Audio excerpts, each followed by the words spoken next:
नमो भगवते वासुदेवाय। ओम नमो भगवते वासुदेवाय। नारायणं नमस्कृत्य नरं चैव नरोत्तमं देवीं सरस्वतीं व्यासं ततो जयमुदीरयेत्। नष्टप्रायेषु अभद्रेषु नित्यं भागवत सेवया भगवती उत्तमश्लोके भक्तिर्भवति नैष्टिकी। ओम अज्ञानतिमिरञ्जस्य ज्ञानाञ्जनशलाकये चक्षुरुन्मिलितं येन तस्मै श्रीगुरवे नमः। श्रीचैतन्यमनोभीष्टं स्थापितं येन भूतले स्वयं रूपगदामह्यं ददाति स्वपदान्तिकम्।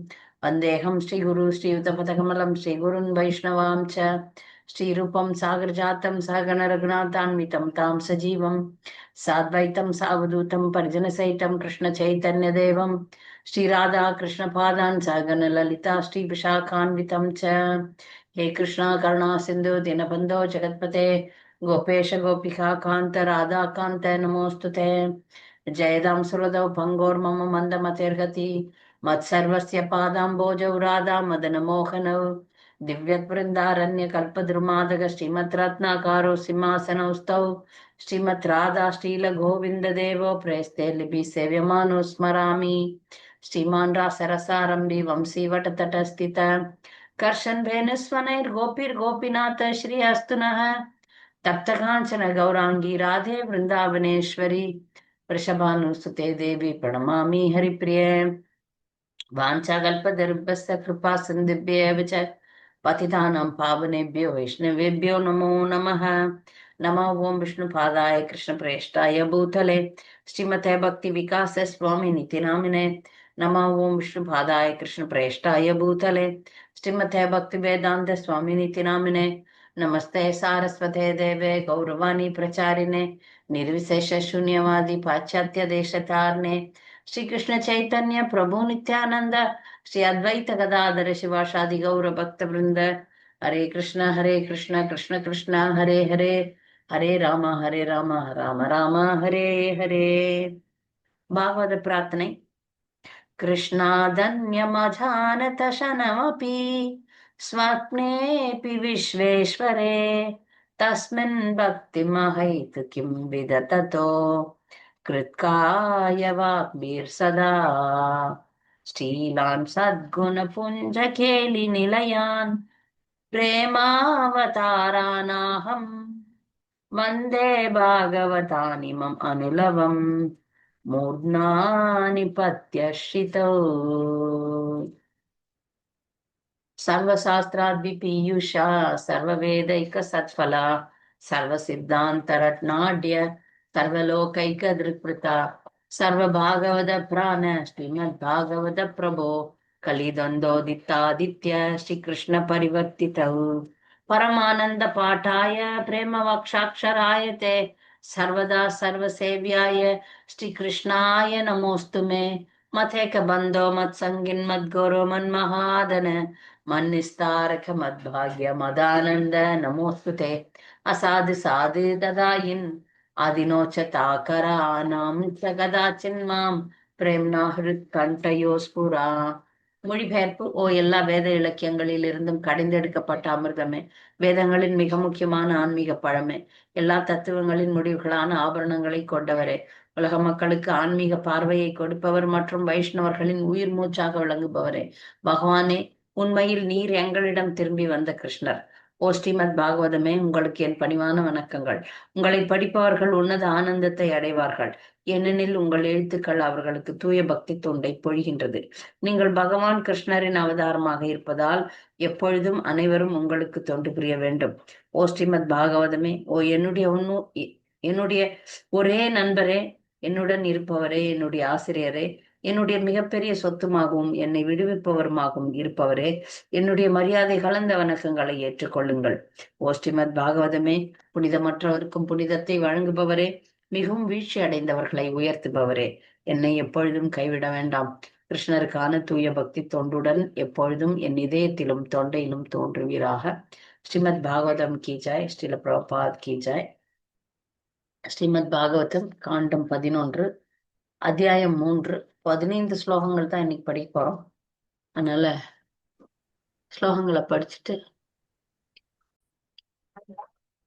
முகம் கரோதி வாசாலம் புங்கம் லங்கயத்தை கிரிம் யத்கிருபாத்தமகம் வந்தே ஸ்ரீ குரும் தீனதாரிணி நாமஸ்ரேஷ்டம் மனுமபி சச்சிபுத்திரம் அத்திர ஸ்வரூபம் ரூபம் தஸ்யாகிரஜம் உருபுரிம் மாதிரிம் கோஷ்டவதிம் ராதாகுண்டம் கிரிவர மகோராதிகா மாதபாசம் பிராப்தோ யஸ்ய பிரதீத்வ ஸ்ரீ குரும் தம் நட்டோஸ்மி.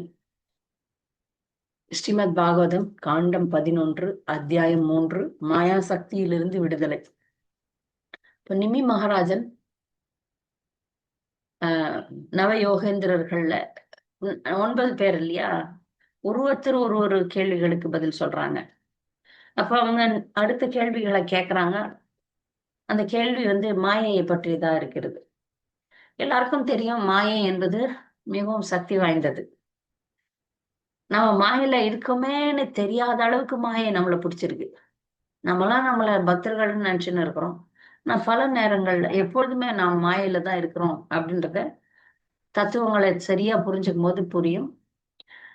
இப்ப இந்த அத்தியாயத்தினுடைய ஆரம்பத்துல சொல்றார், நிமி மகாராஜர் கேட்கிறார், முனிவர்களே, சிறந்த மாயாவிகளையும் மயங்கச் செய்யும் பகவான் ஸ்ரீ விஷ்ணுவின் மாயா சக்தியை பற்றி தெரிந்து கொள்ள நாங்கள் விரும்புகிறோம். இதை பற்றி எங்களுக்கு சொல்ல வேண்டுகிறோம். இந்த நவ யோகேந்திரர்களை கேட்கிறார் நிமி சக்கரவர்த்தி, எப்படி இந்த மாயா பெரிய மாயாவிகளை கூட மயக்கும், அந்த அளவுக்கு சக்தி படைத்தது. ஏன்னா இது பகவானுடைய சக்தி.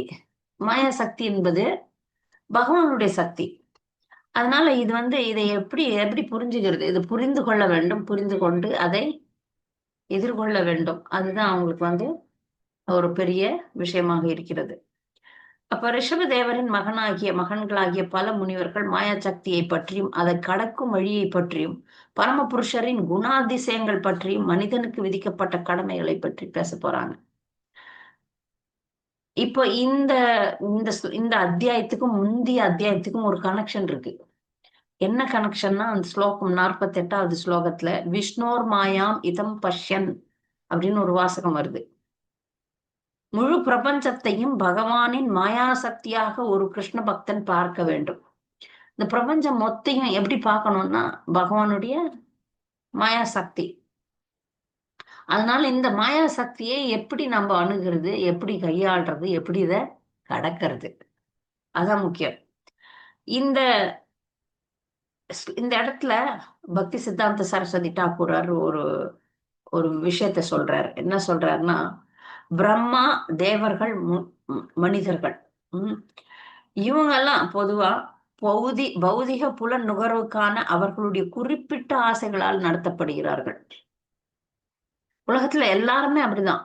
பௌதிக உலகத்துல பிரம்மதேவன் முதல் கொண்டு ஜீவராசிகள் வரைக்கும் அவங்களுடைய பௌதிக ஆசைகளுக்கு ஏத்த மாதிரிதான் அவங்களுக்கு வாழ்க்கை அமையும்.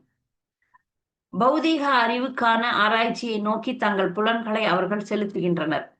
தேவர்களின் சூட்சமமான புலன்களும் மனிதர்களின் ஸ்தூல புலன்களும் பௌதிக புலன் பொருட்களை பற்றி ஆராய்வதிலேயே சுறுசுறுப்பாக இருக்கிறது. நம்ம புலன்கள்லாம் அந்த பௌதிக விஷயங்களை ஆராயறதுலதான் சுறுசுறுப்பா இருக்கிறோம். மாயா சக்தியானது பந்தப்பட்ட ஆத்மாக்கள் கிருஷ்ண உணர்வை வெறுக்கும்படி செய்து மயங்கச் செய்யும் பௌதிக தோற்றங்களிடம் சரணடைய செய்கிறது. பொதுவா மக்கள் பௌதிகத்துல சரணடைறாங்க. பகவான சரணடையும், இல்லைன்னா பௌதிகத்துல சரணடைவோம். அப்ப இந்த மாயை என்ன பண்ணுது, பகவான் கிருஷ்ண உணர்வை வெறுக்க வைக்கும். இது வேண்டாம் அப்படின்னு சொல்லி தூக்கி போட வச்சு, இப்ப உதாரணத்துக்கு நிறைய பேர் நாய் வளர்க்குறாங்க. பகவானை சரணடையணும்ன்றது விட்டுட்டு வயசான காலத்துல நிறைய பேர் பார்த்தீங்கன்னா அவங்க சொல்லுவாங்க, எங்களுக்கு யாரும் இல்லை, அதனால நாய் எங்களை காப்பாத்துதுன்னு. அதனால நாய் புடிச்சுன்னு போறதை நீங்க எல்லாம் பார்த்திருப்பீங்க. அப்போ பகவானிடம் சரணடையவில்லை அப்படின்னா நாய்கிட்ட சரணடையணும். அந்த நாய் தான் எங்களை காப்பாத்துதுன்னு சொல்றவங்களெல்லாம் நம்ம பார்த்திருக்கோம். ஒரு உதாரணமா சொல்றேன் இத. அப்போ மாயா சக்தி பௌதிக தோற்றங்களிடம் சரணடைய வைக்கும். அது நாயின் தான் ஒரு உதாரணம். மக்கள் ஒவ்வொரு விஷயத்துக்கு ஏதோ விஷயங்களுக்கு மக்கள் சரணடைறாங்க. குடிகாரர்கள்லாம் குடிக்கு சரணடைஞ்சிருவாங்க. இந்த படம் பார்த்து சினிமா பார்க்கற ஆசைப்படுறவங்க எல்லாம் டிவி சீரியல்ல அடைக்கலம் பெறுவார்கள். அவங்களுக்கு அது பார்த்து அதோட சம்பந்தப்பட்ட ஒரு திருப்தி வந்துடும்.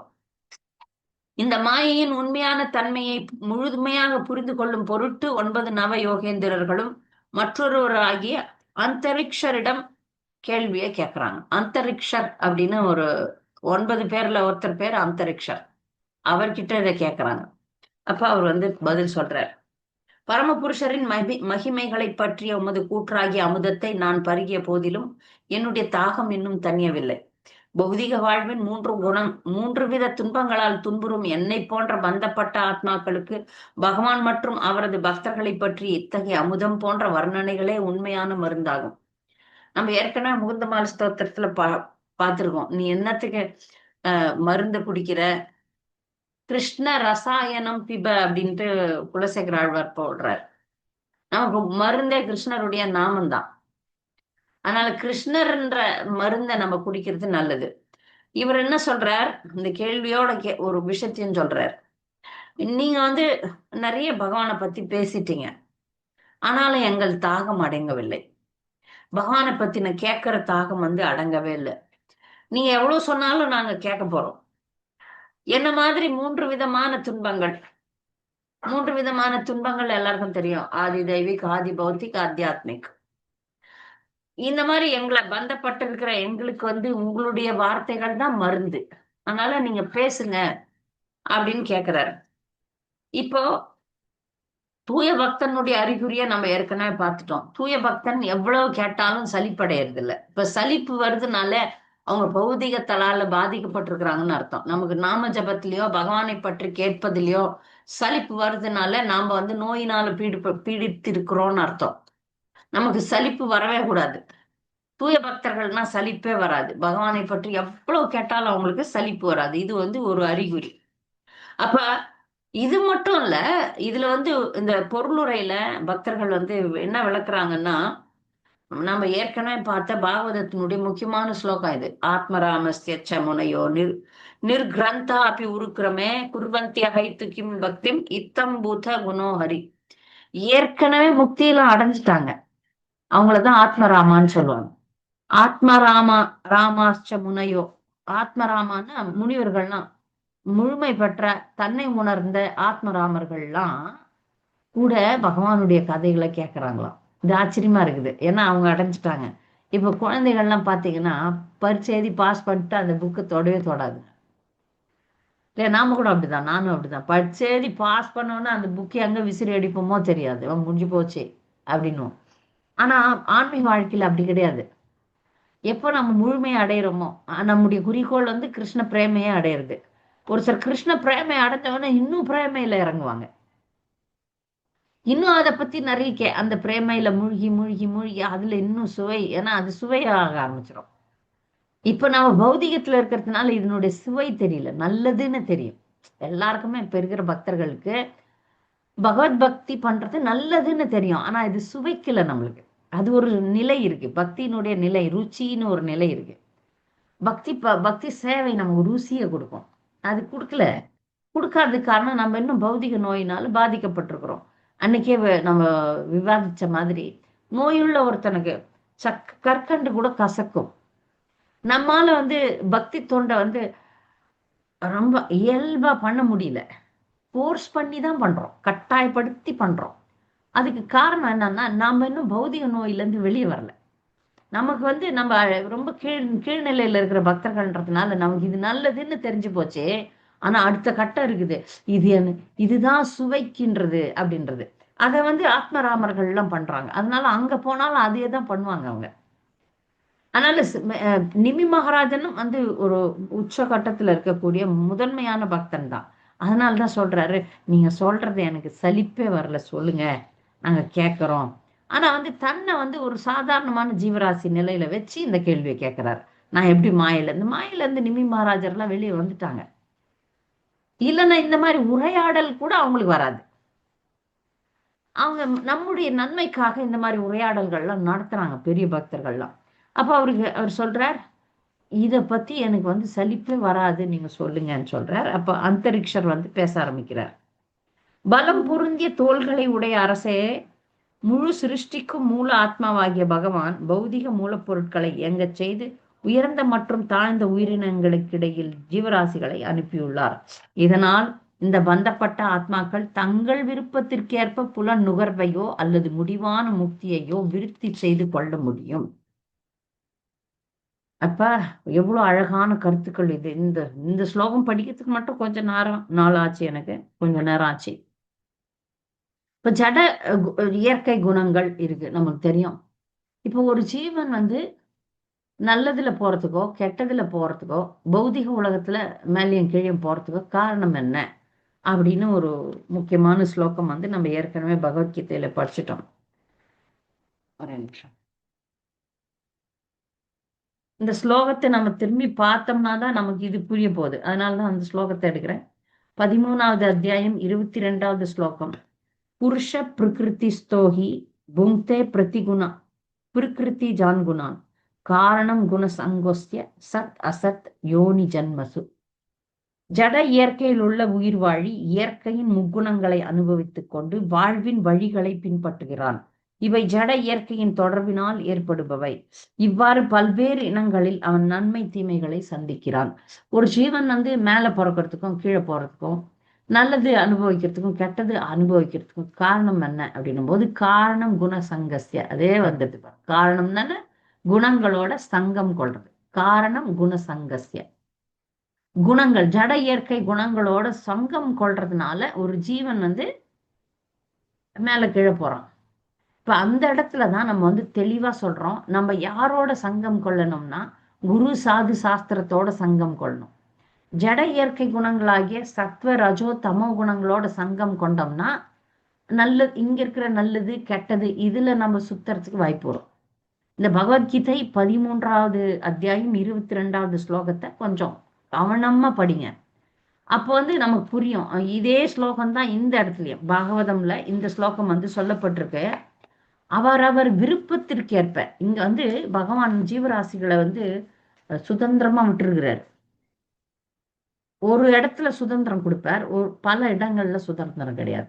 நான் அடிக்கடி சொல்ற மாதிரி, ஒரு வீட்டுல ஒரு பசுவை கட்டி போட்டிருக்காங்க, ஒரு நாயை கட்டி போட்டிருக்கிறாங்கன்னா இவ்வளவு தூரம் கயிறு கொடுத்துருப்பாங்க.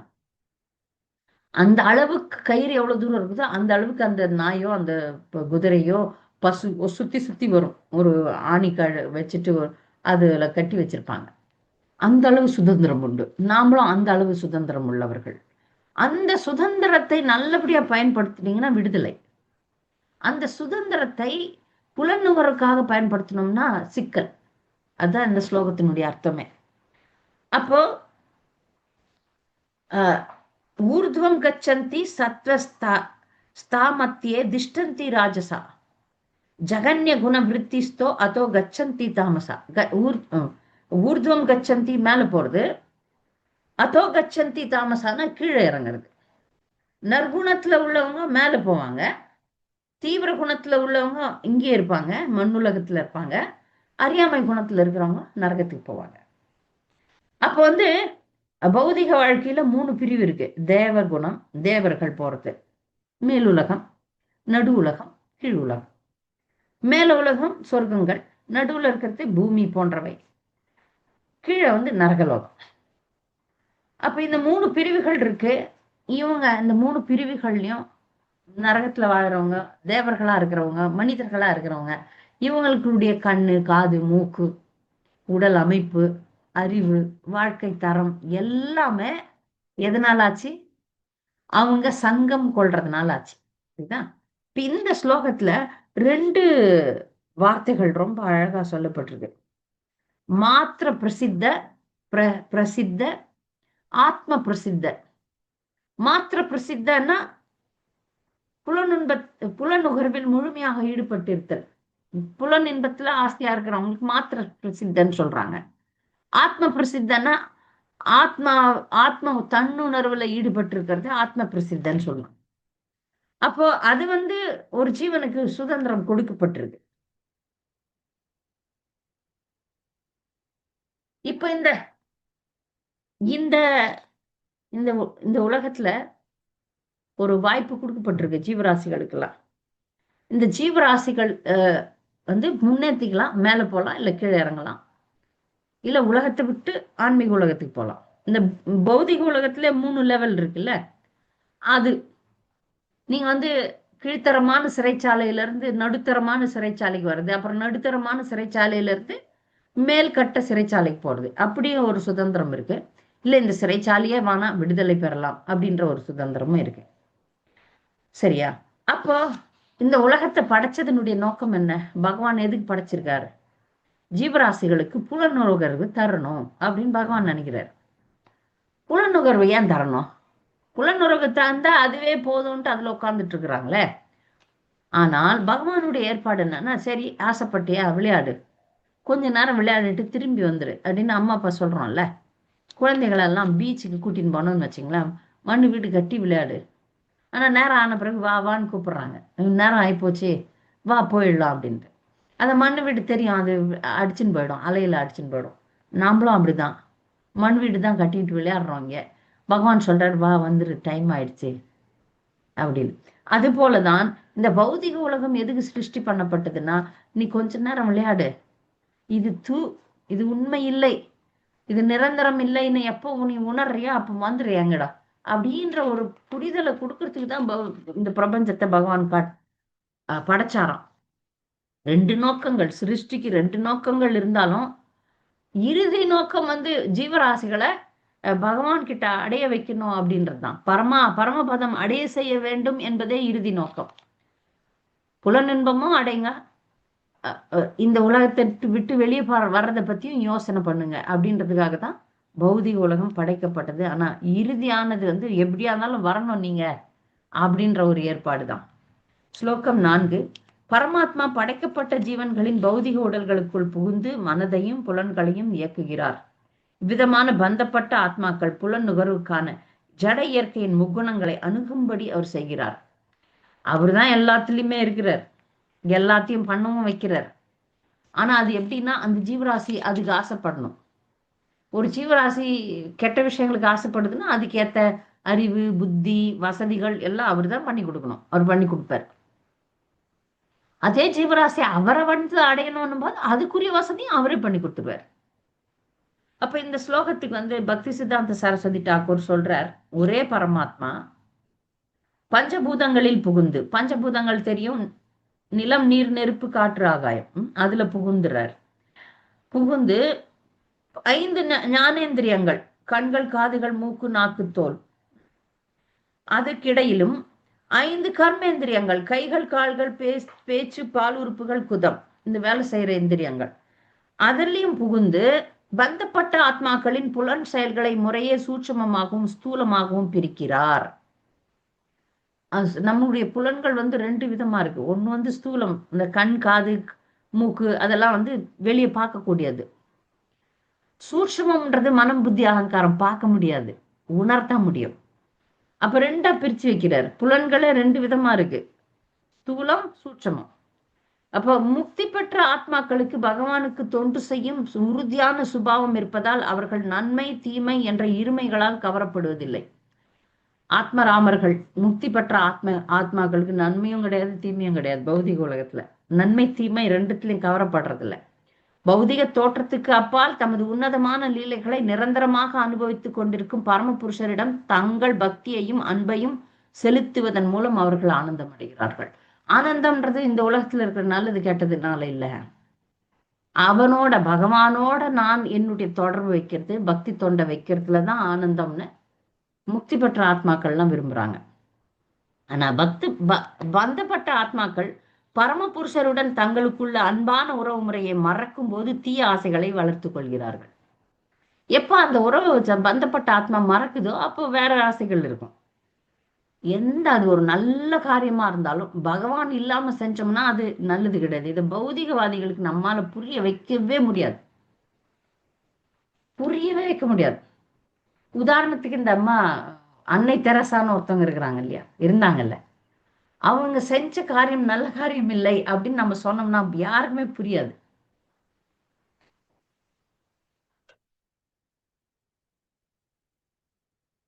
அவங்க எந்த ஒரு சமூக சேவையும் கிருஷ்ணர் சம்பந்தம் இல்லாம நாம செஞ்சோம்னா அதுக்கு அர்த்தம் இல்லை.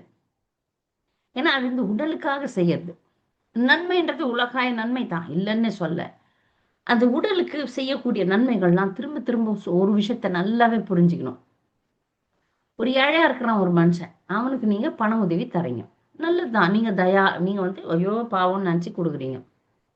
ஒரு விஷயத்த புரிஞ்சுக்கணும் மக்கள், இந்த பணம் கொடுக்குற மக்கள், உதவி பண்ற மக்கள்லாம். நானும் கட்டுண்ட ஆத்மாதான், அவனும் கட்டுண்ட ஆத்மாதான். நான் அவனுக்கு ஒண்ணும் பண்ண முடியாதுன்றத புரியறது இல்ல. இவன் நினைச்சுக்கிறான் நான் தான் கர்த்தா, நான் கடவுள் மாதிரி, நான் அவனுக்கு உதவி செய்யறேன்னு செய்யறான்.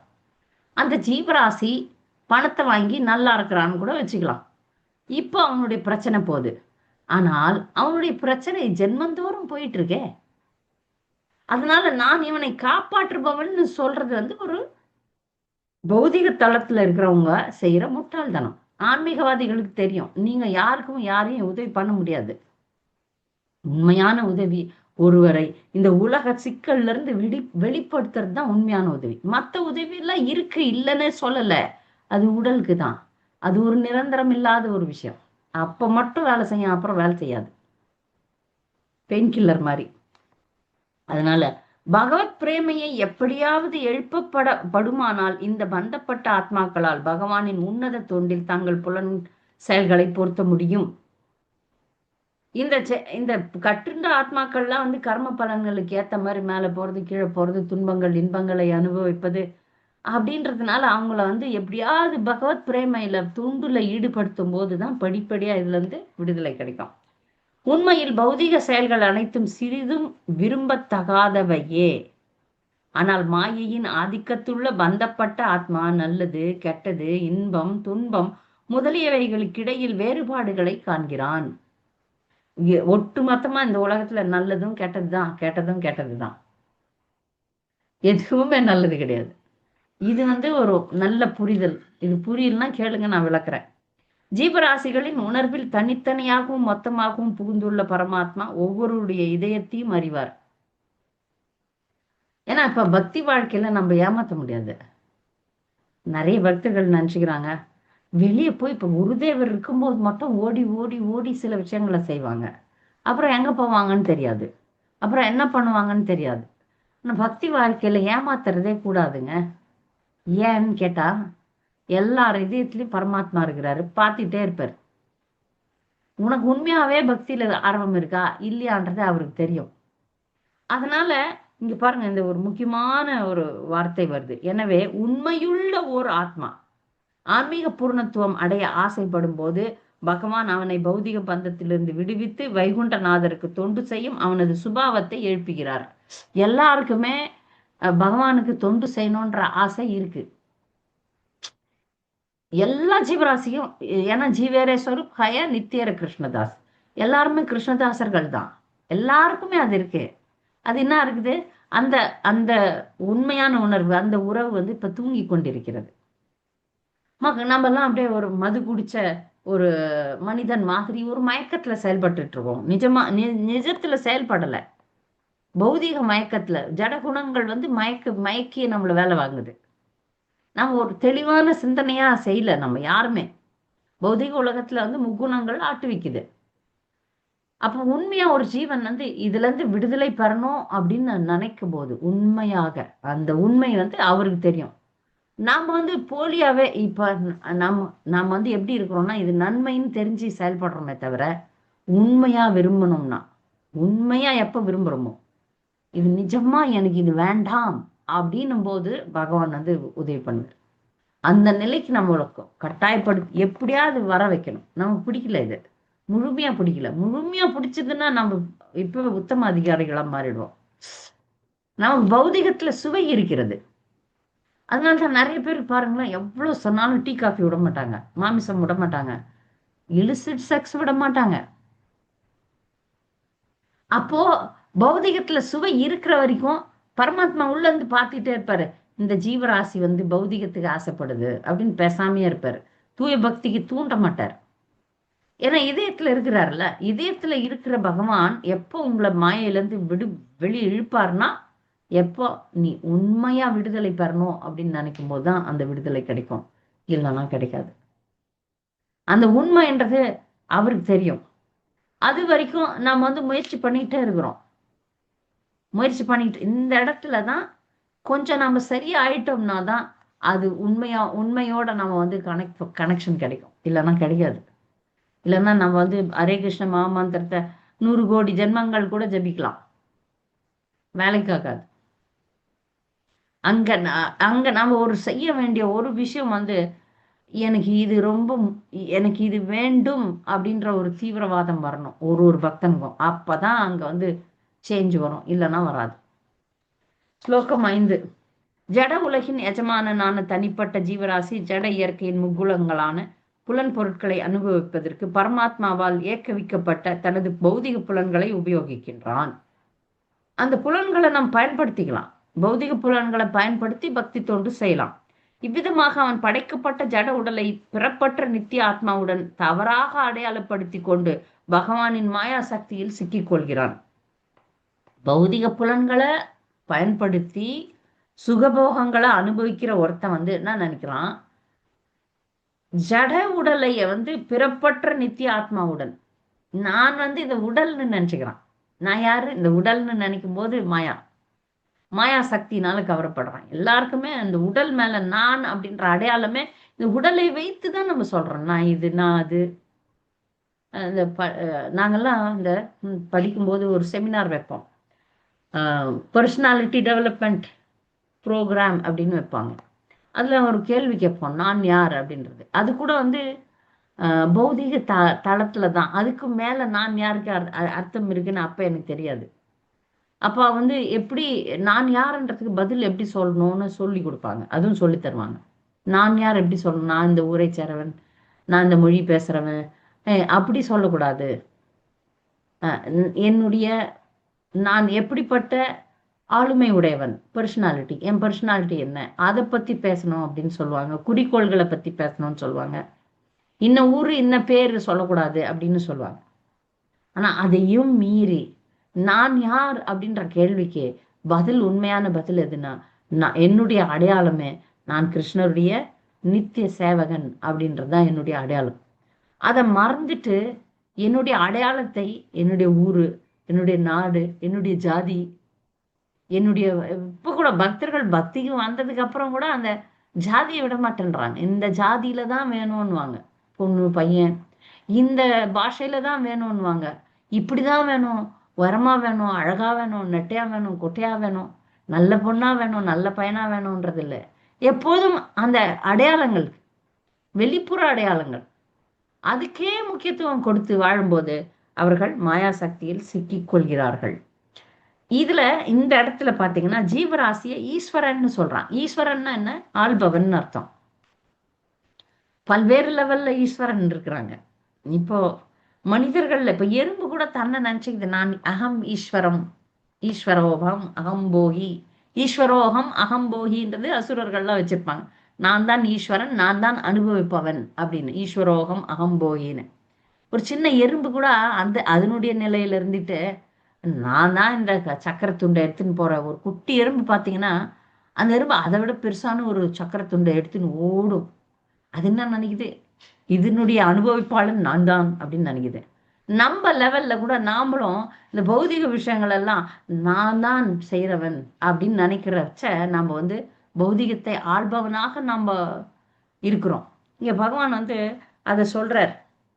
அப்போ ஜீவராசி சில நேரத்துல ஈஸ்வர அப்படின்னு, அதாவது ஆள்பவனாக சொல்லப்படலாம். அதனால என்ன ஆகுது, எவ்வளவுக்கு எவ்வளவு இந்த சரீரத்துல அடக்கி ஆளணும்ன்ற ஆசையை நம்ம வைக்கிறோமோ அவ்வளவுக்கு அவ்வளவு பிறவிகள் தொடரும். அதுக்கு ஒரு பகவத்கீதையினுடைய அழகான ஸ்லோகம், இந்த ஸ்லோகம் எனக்கு ரொம்ப பிடிக்கும். கந்தான் இவாஷயாத் ஷரீரம் எத் அவாப்னோதி எச் சாபி உத்கிராமதீஸ்வரஹ கிரஹித்வைதானி சம்யாதி வாயூர் கந்தான் இவாஷயாத். வாயூர்னா காத்து, கந்தான்னா வாசனை, இவாஷயாத் எப்படி காத்து வந்து வாசனைய தூக்கிட்டு போதும், துர்நாற்றமோ நறுமணமோ எந்த ஒரு ஸ்மெல்லும், காற்று வந்து ஒரு சாக்கடை பக்கமா வந்ததுன்னா சாக்கடை வாசனை வரும். ஒரு ரோஜா தோட்டம், மல்லி தோட்டம், சென்ட் தோட்டம் அந்த பக்கமா வரும்போது அது அப்படியே நறுமணம் வீசும். நீங்க பாத்தீங்கன்னா அந்த கொத்தமல்லி சீசன்ல வந்து பாத்தீங்கன்னா அப்படியே அந்த வயல்வெளிக்கா போனீங்கன்னா அந்த கொத்தமல்லி வாசனை அப்படி வரும். அந்த காற்று எப்படி வாசனையை சுமந்து செல்வதோ அந்த மாதிரி இந்த மனம் ஆழ் மனசுல நாம் இந்த பிறவிகளை போட்டிருக்கிற பௌதிக ஆசைகள் அடுத்த பிறவிக்கு தள்ளின்னு போகும் நம்மள. அப்ப அந்த ஜீவன் தன்னையே ஈஸ்வரனாக நினைக்கிறான், தன்னையே செய்பவனாக, தன்னையே கட்டுப்படுத்துபவனாக செய்றான். அப்ப அவன் தனக்கு ஒரு சூழ்நிலையை ஏற்படுத்திக்கிறான். எனக்கு இது வேணும், எனக்கு அது வேணும், எனக்கு அது ஆசை, இது ஆசை. எந்த ஒரு பௌதிக ஆசையும் வேறொணவே விடக்கூடாது. இது பக்தர்களுக்கான ஒரு டிப்ஸ்ன்னு கூட சொல்லிக்கலாம். எந்த ஒரு விஷயத்துக்கான ஏதாவது ஒரு விஷயத்துக்காக நம்ம ஆசைகளை வேறூன வச்சுட்டோம்னு வச்சுங்க, அது பிறவிகளை எடுத்துரும். அதனால சரி, கொஞ்சம் கொஞ்சம் ஆசை இருந்தாலும் அதை அப்படி தட்டி விட்டு வெளியே எடுக்கிறதுக்கு பார்க்கணும். சரி சரி சரி, எடு எடு, வெளியே எடு, வெளியே எடுன்ற ஒரு ஒரு இன்ஸ்ட்ரக்ஷனை நமக்கு நாமே கொடுக்கணும். ஏன்னா ஏதாவது ஒரு விஷயத்துல மாட்டிட்டோம்னா அது நம்மளுக்கு கொண்டாந்துரும் திரும்ப. எப்படி பரத மன்னர் மான் மேல இந்த மானை காப்பாற்றுபவன் நானுன்னு நினைச்சிட்டார். இந்த மானுக்கு யாரும் இல்ல, காப்பாத்துபவன் நானுன்னு பிறவி கொடுத்துடுச்சு. அப்ப ஏதாவது ஒரு விஷயத்துல, ஒரு வீடு மேலயோ இல்ல ஒரு வண்டி மேலயோ, ஏதாவது ஒரு விஷயத்துல, எந்த விஷயம்னு சொல்ல முடியாது, ஒரு சாப்பாட்டு பொருள் மேல, ஒரு குறிப்பிட்ட நபர் மேல, பேரன் பேத்திங்க மேல, இல்ல குழந்தைகள் மேல, யார் மேல, ஒரு உயிருள்ள உயிரற்ற எது மேலனாலும் நீங்க பற்று வச்சோம்னா, நம்ம அதீத பற்று, ஆழமான பற்று வைக்கும்போது அது நம்மை பிறவிகளுக்கு கொண்டு செல்லும். நம்மை பல பிறவிகள்ல போட்டு தள்ளிடும். அததான் இங்க வாசனா அப்படின்னு சொல்றாங்க. இதே ஸ்லோகத்துக்கு ஜீவ கோஸ்வாமி வேற விளக்கம் தராரு. எப்படி தராருன்னா, பரமபுருஷர் என்று பொருள்படும்படி எடுத்துக்கொள்ளுமானால், இப்ப இந்த ஈஸ்வர அப்படின்னா பரமபுருஷர் நம்ம பொருள் எடுத்துக்கணும்னா, அப்போ பரமபுருஷர் குணை என்ற சொல்லை நற்குணங்கள் என்று பொருள்படி புரிந்து கொள்ள வேண்டும். ஜீவ ஈஸ்வரன்றது பரமபுருஷர், குணம்ன்றது நற்குணங்கள்னு வச்சுக்கணும். அப்படி எடுத்துக்கிட்டோம்னா, கருணை முதலான தனது உன்னத குணங்களை கொண்டு பகவானால் அவரது தூய பக்தரின் உன்னத குணங்களை சுவைத்து அனுபவிக்க முடியும். அப்படியானால் எல்லா நற்குணங்களுக்கும் இருப்பிடமான பகவானிடம் சரணடைவதால் தூய பக்தர்களும் அதே தெய்வீக குணங்களை பெறுகிறார்கள். நல்ல குணங்களை ஒருத்தர் எடுத்துக்கினாங்கன்னா, அது நல்ல குணங்கள்னு இங்க சொல்றது பக்தி நல்ல குணங்கள் தான். புரியுதுங்களா? நல்ல நல்ல குணம் அப்படின்றது பொய் பேசாம இருக்கிறது, திருடாம இருக்கிறது, நல்ல காரியங்களை செய்யறதுன்றது நல்ல குணங்கள். ஆனா மிக நல்ல குணம் என்பது அந்த குணங்களை கிருஷ்ண உணர்வோட செய்யறது. அப்படி கிருஷ்ண உணர்வுல ஆழ்ந்திருக்கிற கூடிய ஒரு பக்தன் இருந்தான்னா, அந்த பக்தனுக்கு பகவானுடைய நல்ல குணங்கள்லாம் வருமா. அப்ப பகவான் என்ன பண்றாரு, அத்தகைய பக்தனை தன்ன மாதிரி நினைப்பாராம். அந்த பக்தனுடைய உடலையே அவர் தன்னைதான் நினைப்பாராம். இது பௌதிக உடலாக இருந்தாலும் ஆன்மீகமாக மாற்றப்படும். இன்னும் நிறைய பக்தர்கள், உயர்ந்த பக்தர்கள் வாழ்க்கையில பார்க்கிறோம். அதனால்தான் பார்த்தீங்கன்னா, சந்நியாசிகள் தூய பக்தர்களா கருதப்படுகிறார்கள். அவர்கள் உடலை விட்டாங்கன்னா அவங்க உடலை எரிப்பதில்லை. ஏன்னா அது புனிதமானது. அதனால அதை சமாதி கட்டி அதை வணங்குகிறோம். இங்க பகவானே சொல்றாரு, அப்படிப்பட்ட ஒரு பக்தருக்கு பகவான் தன்னையே கொடுக்கிறார். இதுக்கு உதாரணம் சொல்றாங்க. யுதிஷ்ட மன்னர் எல்லா போரெல்லாம், சண்டெல்லாம், குருக்ஷேத்திர போர்லாம் முடிஞ்சதுக்கு அப்புறம் யுதிஷ்டரை மன்னன் ஆக்கிட்டு கிருஷ்ணர் நான் கிளம்புறேன்னு கிளம்புவார். ஆனா யுதிஷ்டர் சொல்றாரு, இல்ல நீங்க போகக்கூடாது, கூட இருங்க அப்படின்னு சொல்றாரு. அப்ப அங்கேயே இருக்கிறார். இதெல்லாம் எப்படின்னா, பக்தர்கள் விருப்பத்துக்கேற்ப பகவான் ஆட ஆரம்பிச்சிடுவார். சின்ன குழந்தையா இருக்கும்போது, கிருஷ்ணர் சின்ன குழந்தையா இருக்கும்போது வயதான கோபிகள்லாம் ஆடு ஆடுன்னு சொல்லும்போது கிருஷ்ணர் ஆடுவார். அப்போ தூய பக்தர்கள்லாம் அவரை ஆட்டி வச்சா அவர் ஆடுவார். அப்போதான் பகவான் சொல்றார், சாதவோ ஹிருதயம் மையம் சாது நாம் ஹிருதயம் துவகம். நான் அவங்க இதயத்துல இருக்கிறேன், அவங்க என் இதயத்துல இருக்கிறாங்க. இது ரொம்ப அழகான ஸ்லோகம். இது நம்ம 9வது காண்டத்துல அம்பரீஷ் மகாராஜர் கதையில பார்க்கிறோம். பகவான் சொல்றார் துர்வாச முனிவருக்கு, அவங்க என் இதயத்துல, நான் அவங்க இதயத்துல இருக்கிறோன்ட்டு. மத் அந்நியத்தே ந ஜானாதி நாகம் தேப்பியோ மனா கபி. அவங்களுக்கு என்ன விட்டா வேற எதுவும் தெரியாது, எனக்கு அவங்கள விட்டா வேற எதுவும் தெரியாது. நாங்க அந்த மாதிரி க்ளோஸா இருப்போம் அப்படின்னு சொல்றாரு. அப்போ ஒரு ஆன்மீகப்படுத்தப்பட்ட ஒரு பக்தனின் உடலிடம் பகவான் பற்று கொள்கிறார். அதனாலதான் இங்க வந்து இன்னொரு ஸ்லோகம் சைத்தன்ய சரிதாமிர்தத்துல இருந்து மேற்கோள் காட்டப்படுறாங்க. தீக்ஷா காலே பக்த கரே ஆத்ம சமர்ப்பன். தீட்சையின் போது பக்தன் வந்து தன்னை குருவுக்கும் கடவுளுக்கும் அர்ப்பணம் பண்றான். சேய் காலே கிருஷ்ண தாரே கரே ஆத்ம சம. அந்த மாதிரி ஒரு பக்தன் தன்னை முழுசா சரணாகதி எடுத்த பக்தனை தன் சொத்தா தனக்கு சமமா பகவான் பார்க்கிறாராம். இவர் சேய்காலே கிருஷ்ணத்தாரே கரே ஆத்ம சம, தனக்கு சமமா பகவான் அவரை யோசிக்கிறாராம். அதே மாதிரி அடுத்த ஸ்லோகம், சேய் தேஹே கரே தாராசித் ஆனந்தமய அப்ராக்கிருத தேஹே தாந்திர சரண பஜய. பக்தனின் உடல் இவ்வாறு ஆன்மீகமாக மாற்றப்பட்டதும் பக்தன் அந்த உன்னதமான உடலால் பகவானின் தாமரை பாதங்களுக்கு தொண்டு செய்கிறான். இந்த உலகத்துல இருந்தாலும் அந்த உடல் ஆன்மீகமாக்கப்படும். அந்த ஆன்மீகமாக்கப்பட்ட அந்த உடலை கொண்டு அவன் பக்தி தொண்டை தவிர வேற எதுவும் செய்ய மாட்டான். அவனுக்கு வந்து பக்தி தொண்டு தான் ஒரே குறிக்கோளாக இருக்கும். ஸ்லோகம் 6. கர்மாணி கர்மபி குர்வன் ச நிமித்தானி தேஹே பிரத் தத் தத் கர்ம பலம் கிரகான் பிரமதீக சுகேதரம். ஆழப்பதிந்த பௌதிக ஆசைகளால் தூண்டப்படும் உடல் பெற்ற ஜீவராசி தனது சுறுசுறுப்பான புலன் உறுப்புகளை பலன் நோக்கும் செயல்களில் ஈடுபடுத்துகிறான். பிறகு அவன் பேரளவான இன்ப துன்பங்களோடு இவ்வுலகில் சஞ்சரிப்பதன் மூலம் தனது கர்மங்களின் பலன்களை அனுபவிக்கிறான். போன இதுக்கு முன்னாடி 5வது ஸ்லோகத்துல என்ன சொல்லப்பட்டமோ அதே தான் இங்கேயும். யாருக்கெல்லாம் பௌதிக ஆசைகள் மண்டி மண்டி கிடக்குதோ அந்த ஆசைகள் அவனை இயக்க ஆரம்பிச்சிடும். அதுக்கேற்ற திசையில் அவன் வந்து செல்ல ஆரம்பிக்க வேண்டும். அப்போ சுறுசுறுப்பான புலன்கள், அந்த புலன்கள்லாம் என்ன பண்ணும், பலன் கருதும் நோக்கத்துல. இப்ப நான் இந்த உலகத்துல வாழணும், நல்லா வாழணும் இல்லையா? அப்ப என் புலன்கள் எல்லாம் நான் வந்து பயன்படுத்துவேன், வேலை செய்வேன், பணம் சம்பாதிப்பேன், நிறைய விஷயங்களை வாங்குவேன், கொள்ளுவேன், அது இன்பத் துன்பங்களை எனக்கு கொடுக்கும். இப்படி நான் சஞ்சரிச்சுக்கிட்டேன். இதுதான், அதாவது இது வந்து இல்லைன்னு நான் சொல்லலை. யாருக்குமே வேலையே இல்லாமல் இருங்க, வெறும் ஜபமாலை எடுத்துங்க, ஜபம் பண்ணுங்க, வேற எதுவும் வேண்டான்னு யாருக்குமே சொல்லப்படலை. இது ரூப கோஸ்வாமி அதை சொல்லலை. யுக்த வைராக்கியம் தான் நமக்கெல்லாம் சொல்லப்பட்டிருக்கு. நாம் நம்முடைய கடமைகளை செய்ய வேண்டும், அந்த கடமைகளை கிருஷ்ணருக்கு அர்ப்பணிக்க வேண்டும் அப்படின்றதான் நமக்கு சொல்லப்பட்டிருக்கு. ஆனால் இங்க அதுல அதுலேயே அதுதான் எல்லாமே அப்படின்னு இருக்கிறாங்க பாருங்க. தங்களுடைய உண்மையான நிலையை மறந்த மக்கள் அவங்க எப்படி திரும்ப திரும்ப இங்கே வராங்க அப்படின்றதுதான் இங்க சொல்லப்படுது. மீண்டும் மீண்டும் இங்கே சஞ்சரிக்க வேண்டும். ஜீவராசி அவனது முந்தைய கர்ம பலன்களுக்கு கட்டுப்பட்டவனாக இருப்பின் சுதந்திரத்துக்கு வாய்ப்பே இல்லை. இந்த இடத்துல ஒரு அழகான விஷயத்த சொல்லியிருக்காங்க பொருளுரையில. உங்களுக்கு ரொம்ப இது நல்லா இருக்கும். இப்போ ஒரு ஜீவராசி கர்ம வினை கட்டுப்படுத்திட்டான். அதனால அவன் வந்து அப்படித்தானே போவான்.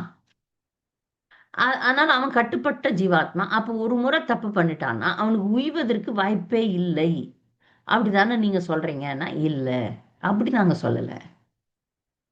நீங்க அந்த உலகத்துல எப்ப நீங்க கிருஷ்ணர்கிட்ட போனோன்னு முடிவு பண்ணாலே நீங்க அதுக்கு தப்பிக்கிறதுக்கு வழி உண்டு. இப்ப இந்த வடகொரியால மாட்டிக்கின மக்கள்லாம் வெளியவே வர முடியாதுன்னு சொல்றாங்கல்ல. அங்க போய் மாட்டினா அவ்வளவுதான் அப்படின்ட்டு. அது இந்த பௌதிக உலகத்துல ஒன்னா அங்க மாட்டிக்கிட்டா வெளியே வராம இருக்க முடியும் அந்த இடத்துல. ஆனா நமக்கு சாஸ்திரம் சொல்லுது, நீங்க மாட்டிக்கிட்டினாலும் உன்னுடைய கர்ம வினை ரொம்ப மோசமா இருக்குதுன்னு வச்சுக்கலாமே. மோசமான கர்ம வினை இருக்கிறவன் வெளியே வர முடியுமா? முடியாதா? முடியும் அப்படின்னு சாஸ்திரம் சொல்லுது. ஆனா மத்தவங்க எல்லாம் சொல்றாங்க, நீங்க கர்ம வினையில சொன்னீங்கன்னா கர்ம வினை அவனை சிக்க வைக்கும். உண்மைதான். அப்ப இதுக்குள்ள வித்தியாசத்தை எப்படி அறிவோம்? அதுக்கு வந்து ஒரு அழகான உதாரணத்தை சொல்றாங்க. ஒருத்தர் ஏரோப்ளேன்ல டிக்கெட் வாங்கி ஏரோப்ளேன்ல உக்காந்துட்டாங்க, சரியா? அப்போ ஒரு இடத்துல இருந்து, உதாரணமா கல்கத்தால இருந்து சென்னைக்கு பறக்குறோம்னு வச்சுக்கோங்களேன். கல்கத்தால ஏறினவங்க சென்னையில இறங்கணும். அது வரைக்கும் அவங்களுக்கு சுதந்திரம் உண்டா? இல்லை. அதுலதானே இருக்கணும் அப்படின்னு ஒரு கேள்வி வரும். அப்போ அதுல சுதந்திரம் இல்லைன்னா அதுல இருக்கிற நல்லது கெட்டதை அவங்க அனுபவிக்கத்தானே ஆகணும் அப்படின்றது கேள்வி. ஆனால் இங்க பதில் என்னன்னா, அங்க இருந்து கொண்டு அங்க ஒரு சுதந்திரம் கொடுக்கப்பட்டிருக்குல்ல, அங்கேயே உள்ள உக்காந்து நல்ல ஜெபம் பண்ணலாம், இல்ல டிவி பார்க்கலாம், கண்டதை வாங்கி சாப்பிட்டு உடம்பு கெட்டு போகலாம். இல்லை அங்கே இருக்கிற ஹேர் ஹோஸ்டஸ் கிட்ட தப்பாக நடந்து போதை கொண்டா அதை குடிச்சிட்டு அங்கே அந்த ஹேர் ஹோஸ்டஸ் கிட்டலாம் அமக்கலம் பண்ணி கீழே இறங்கும் போதே, ஏரோப்ளேன் விட்டு இறங்கும் போதே கைது செய்யப்படலாம். இல்ல அங்கேயே இருந்து நீங்க ஒரு நல்ல காரியம் பண்ணி உங்க உங்க பக்கத்துல ஒரு பெரிய ஆள் வராரு, பயணிக்கிறார். அவரை நல்ல அன்பா அவர்கிட்ட பேசி, அவர் வந்து பெரிய பணக்காரன்னு வச்சுக்கலாங்களேன். பெரிய பணக்காரன், இல்ல பிரசித்தி பெற்ற ஒரு ஆள். அப்படின்னும் போது அவர் அந்த ஏரோப்ளேனை விட்டு வெளியே வரும்போது அவர் வந்து, நீ இவ்வளோ நல்லவனா இருக்கிறியே, உனக்கு நான் வேலை கொடுக்குறேன், இல்ல நீ வா என்னோட இரு, அப்படின்னு ஒரு வாய்ப்பை கொடுக்கலாம். ஒரு மனிதன் அந்த விமான பயணத்தில், தன் விமான பயணம் முடிஞ்ச உடனே அடுத்து என்ன நடக்க போகுதுன்றத அங்கிருந்து முடிவு பண்ணிக்கலாம், இல்லையா? அதுதான் கர்ம வினைகளோட ஒப்பிடுறோம். நமக்கு வந்து கர்ம வினைகள் இருக்கு. ஒரு கர்ம வினையினுடைய காரணத்தினால் நான் பெண்ணாக பிறந்திருக்கிறேன், நான் ஆடாக பிறந்திருக்கிறேன், நான் இந்த குறிப்பிட்ட நபராக பிறந்திருக்கிறேன், ஒரு ஒரு ஜீவராசியில உடல்ல இருக்கிறோம். முக்கியமாக மனித ஜீவராசிகள், மனித பிறவிகள்ல, இல்ல தேவர்கள்ல கூட, இந்த இந்த மாதிரி பிறவிகள்ல, ஒரே நிமிஷம்,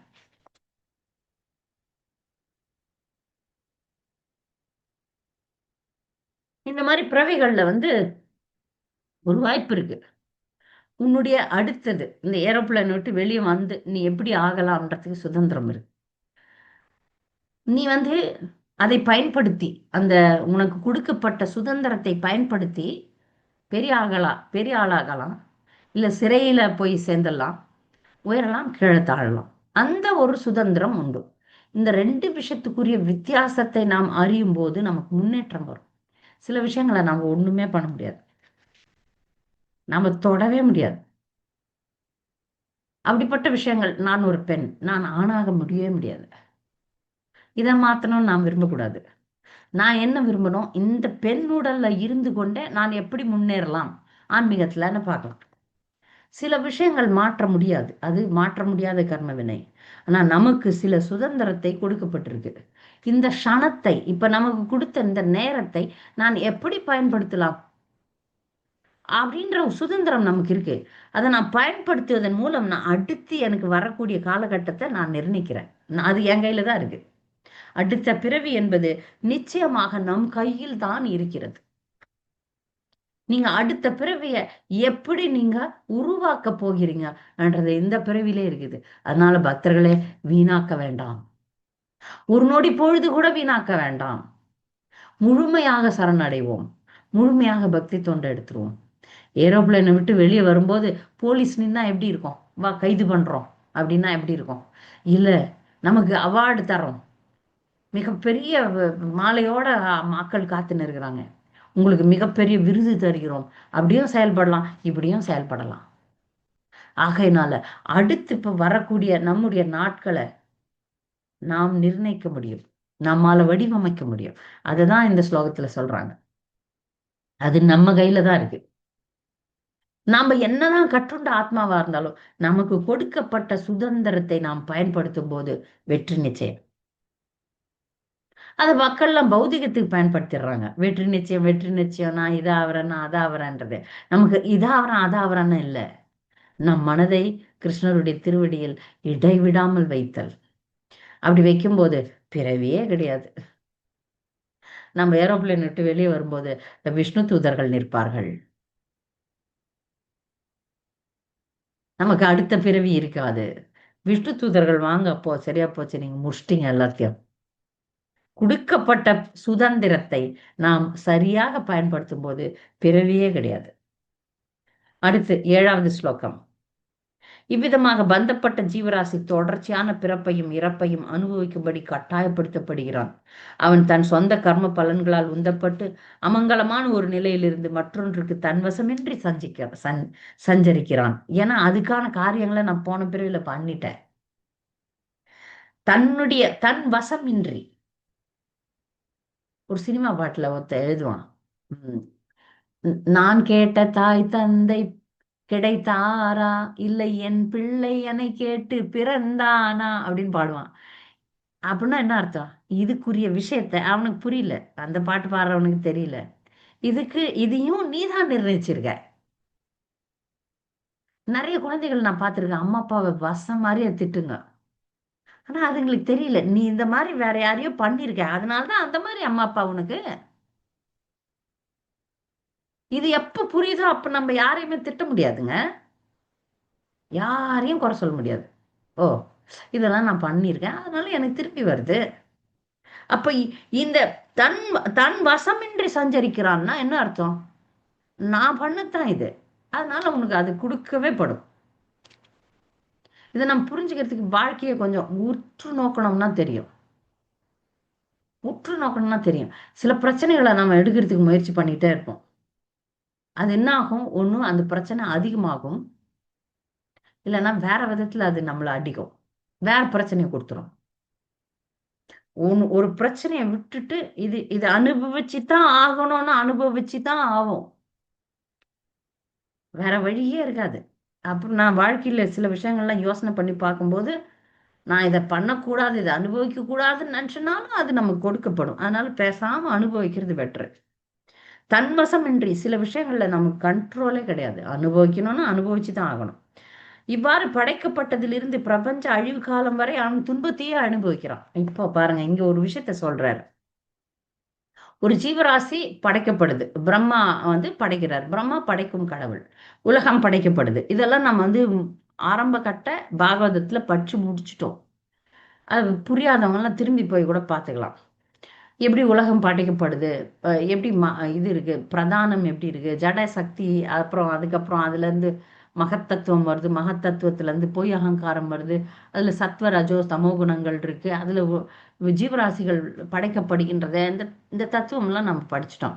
இப்ப சுருக்கமா ஒரு விதத்துல புரிஞ்சுக்கலாம். பகவான் வந்து பகவானுடைய ஜட சக்தி இருக்கு. அந்த ஜட சக்தியை வச்சு உலகத்தை படைக்கிறார். உலகத்தை படைச்சிட்டு ஜீவராசிகளையும் உள்ள அனுப்புறாரு. ஜீவராசிகள்லாம் படைக்கப்படுறது இல்ல, இருக்கிறாங்க, அவங்களுக்கு உடல் கொடுக்கப்படுகிறது. உடல் தான் படைக்கப்படும், ஜீவராசி படைக்கப்படுறது இல்ல. ஜீவராசிகள் ஏற்கனவே இருக்கிறாங்க. அந்த உடலுக்கு ஏற்ற ஜீவராசி போட்டு போட்டு உலகத்துல பாப்புலேஷன் வருது, ஜீவராசிகள்லாம். இது உலகம் படைக்கப்படுதா, அழிக்கப்படும் வரைக்கும் அந்த ஜீவராசிகள் சுத்துது. ஒருவேளை இந்த அழிக்கிற வரைக்கும் அந்த ஜீவராசி முன்னேற்றத்தை காணலைன்னா திருப்பியும் அந்த படைப்பு வந்து ஒடுக்கப்படும்னு சொல்றாங்க. ஒடுக்கப்படும்னா நிறுத்தப்படும். இந்த படைப்பு சக்தியில எல்லாம் போய் அடங்கும். எல்லாம் அடங்கின பிறகு அதெல்லாம் போயிட்டு பகவானுடைய திருவயிற்றுல அடங்கிடும், அவ்வளவுதான். அப்புறம் மீண்டும் படைக்குவாங்க, மீண்டும் அழிக்கும். இது வந்து மீண்டும் மீண்டும் நடக்கும். படைப்பு, அழித்தல், படைத்தல், அழித்தல், இது நடக்குது உலகத்துல. சரியா? அப்ப என்ன பண்றார், அதை எப்படி இங்க பகவான் நடத்துறாருன்றது 8வது ஸ்லோகம் சொல்லுது. பௌதிக மூலப்பொருட்களின் அழிவுக்கான நேரம் வந்ததும் பரமபுருஷர் தனது நித்திய காலம் எனும் வடிவில் ஸ்தூல மற்றும் சூட்சும அம்சங்களை கொண்டதும் தோற்றுவிக்கப்பட்டதுமான முழு பிரபஞ்சம் ஆதியில் ஜட இயற்கையிலான பிரதானம் எனப்படும் இயக்கமற்ற ஒரு சமநிலையில் இருக்கிறது. ஜட இயற்கை எப்படி இருக்கும்? ஆரம்பத்துல பிரதானமா இருக்குது. ஜட இயற்கை இது சக்தி, அது செயல்படாம ஒரு சக்தியா இருக்கும். அந்த சக்தி மேல பகவான் வந்து பார்வையை செலுத்துவார். அப்ப அந்த சக்திக்கு உயிர் கிடைக்கும். உயிர் கிடைச்சோன்னா அது செயல்பட ஆரம்பிக்கும். செயல்பட ஆரம்பிக்கும் போது பிரபஞ்சம் படைக்கப்படுது. அதுல பிரம்மா போவாரு, படைக்கும் கடவுளாக போய் ஜீவராசிகளை படைப்பார். பிரபஞ்ச படைப்பு வேற, ஜீவராசிகள் வந்து ஜீவராசிகளுக்கு உயிர் கொடுக்கும் படைக்கு தொழில் பிரம்மா பண்றார். இப்ப முதன்மை படைப்பாளர் கிருஷ்ணரு, 2ஆம் படைப்பாளர் வந்து பிரம்மா. இதெல்லாம் படைச்சு முடிச்சு ஆட்டெல்லாம் போடுதுங்க ஜீவராசிகள் இந்த பௌதிக உலகத்துல. அப்புறம் என்ன பண்ணுவாரு, அழிவு காலம் வரும்போது அந்த காலம் இருக்கு பாருங்க, அழிவு காலம், கால சக்தி வந்து குறைஞ்சிரும். காலம் தானே எல்லாத்தையும் தள்ளின் போது, எத்தனை யுகமா யுகமா யுகமா நடந்துகிட்டே இருக்குது வாழ்க்கை.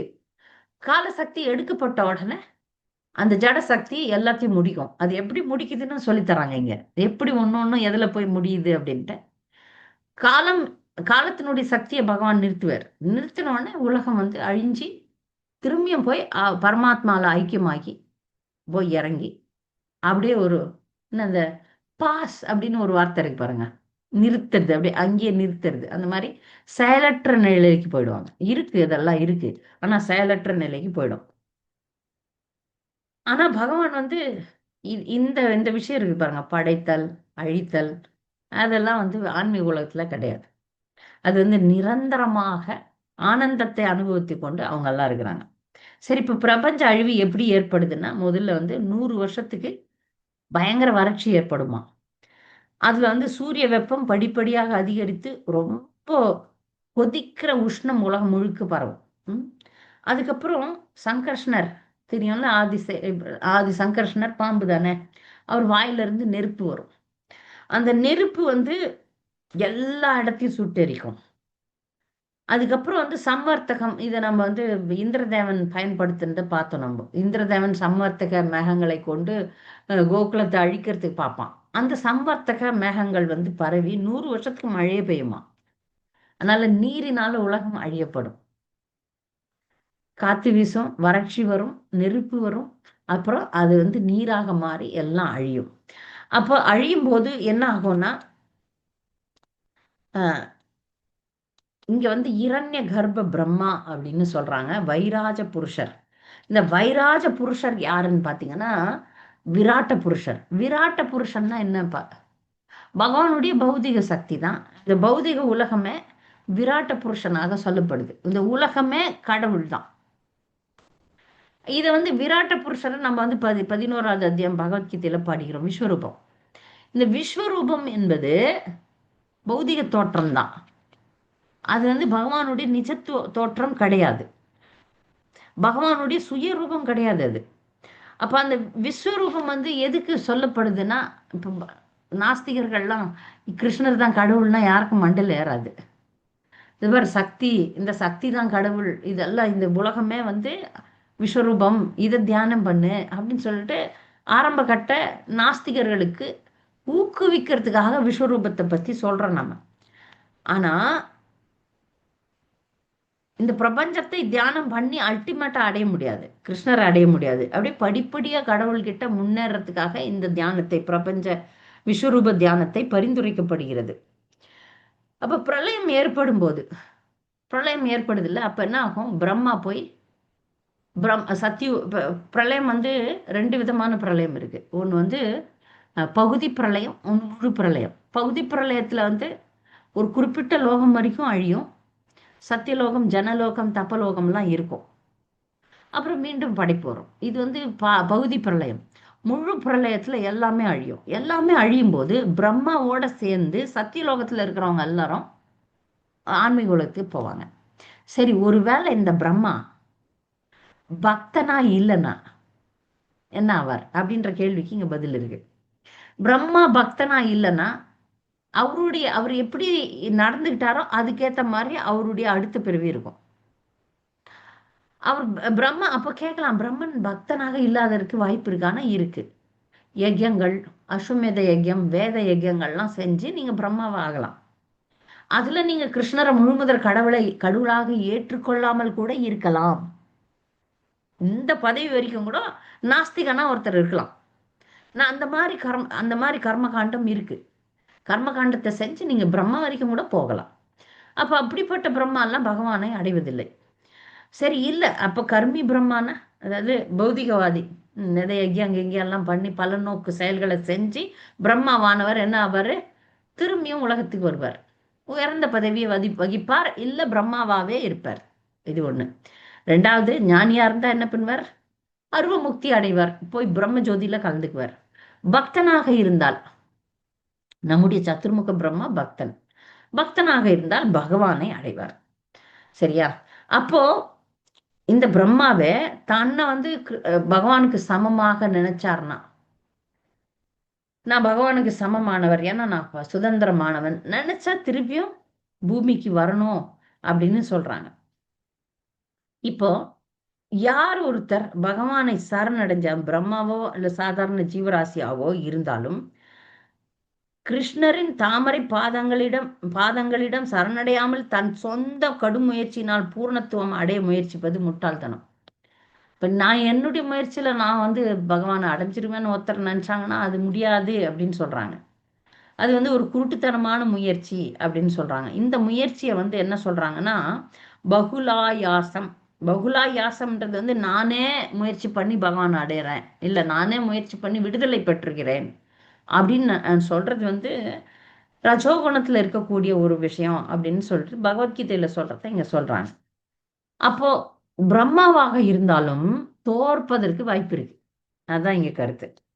சரியா? இப்போ வந்து இந்த பஞ்சபூதங்கள் எப்படி ஒடுங்குதுன்னு பார்க்கலாம். ஒடுங்குதல்னா முடியுது. இப்போ மேல இருந்து தான் கீழே வந்தது. ஆகாயம் முதல்ல தோன்றியது. ஆகாயத்துல சப்தம், சப்த பிரம்மன் அப்படின்னு சொல்லுவோம்ல. ஆகாயத்துல இருந்து காற்று, காற்றுல இருந்து நீர், நீர்ல இருந்து நெருப்பு, காற்று, நெருப்பு, நீர், மண், நிலம். இப்ப திரும்பி போகும்போது மண் வந்து தன்னுடைய வாசனையை இழந்துரும். மண்ணுக்கு இருக்கிற குணம் என்னது? வாசனை. அந்த வாசனையை இழந்து அது வந்து அதுக்கு மேல, மண்ணுக்கு மேல என்ன இருக்கு? நீராயிடும். மண்ணுக்கு மேல அது நீராகிவிடும். நீருக்கு அப்புறம் நீர் வந்து என்ன ஆகும்? நீருக்கு என்ன ஒரு குவாலிட்டி இருக்கு? சுவை. நீர்ல சுவை இருக்குல்ல, அந்த சுவையை இழந்து அது வந்து நெருப்பாயிடும். நீர் வந்து நெருப்பாயிடும். நெருப்புக்குரிய சுவை என்னது? காட்சி, உருவ காட்சி. அந்த உருவ காட்சி வடிவத்தை இழந்து அது காற்றாயிடும். காற்றுக்கு வடிவம் இருக்கா? இல்ல. இப்ப காற்றுக்கு வந்து ஒரு குணம் இருக்கு. என்னது? தொடு உணர்ச்சி. காற்றை நம்ம தொட முடியும், உணர முடியும். அப்போ காற்று தன்னுடைய உணரும் அந்த தன்மையை இழந்து அது வந்து ஆகாயமாயிடுது. ஆகாயம் என்ன பண்ணும்? தன்னுடைய சப்தத்தை, ஆகாயத்துல வந்து சப்தம் இருக்கு இல்லையா, அந்த குணத்தை இழந்து தமோ குண பொய் அகங்காரத்துல இறங்கிடும். அதுக்கப்புறம் பௌதிக புலன்களும் புத்தியும் ரஜோகுண பொய் அகங்காரத்துல இறங்கும். அப்புறம் மனம் போய் சத்துவகுண பொய் அகங்காரத்துல இறங்கிடும். இது மொத்தமே பொய் அகங்காரம் இருக்கு. மொத்த கலெக்டிவ் ஃபால்ஸ் ஈகோ அப்படின்னு சொல்லுவாங்க. அது மொத்த மகத்தத்துவத்துல இறங்கும். மகத்தத்துவம் ஏற்கனவே நம்ம பார்த்தோம். அதாவது பிரதானம் வந்து செயல்படாத நிலை, கொஞ்சம் செயல்படுற நிலை மகத்தத்துவம்னு சொல்லுவோம். பௌதிக ஜட சக்தி. இந்த பௌதிக ஜட சக்தியில இந்த பௌதிக சக்திகள்லாம் எப்படி போய் ஒடுங்குதுன்னு சொல்றாங்க. இந்த கடைசி 3 ஸ்லோகம் அப்படிதான். இதுதான் புரிதல். இப்படி புரிஞ்சுக்குங்க. ஒன்று ஒன்றா போய் ஒன்று ஒன்றுத்துல முடிஞ்சு போயிடுது. முடிஞ்சு போய் ஒடுங்கிடுது. இதை வந்து ஜட சக்தி வந்து கடைசியில பிரதானமா நிற்கும். பிரதானம் என்பது இயக்கப்படாத ஜட சக்தி. அது இயக்கத்துக்கு வர்றதுக்கு தயாரா இருக்கணும். அதை மகத்தத்துவம்னு சொல்லுவோம். அதுக்கப்புறம் அது வந்து பிரியும். ஆகாயம், காற்று, நெருப்பு, நீர், பூமி அப்படின்னு பிரியும். அதுக்கப்புறம் அதுல வந்து முக்குணங்களினுடைய கலப்பு ஏற்படும். முக்குணங்கள் கலப்பு ஏற்பட்டு ஜீவராசிகள் படைக்கப்படுகின்றது. அப்புறம் அது ஒடுக்கப்படுகிறது.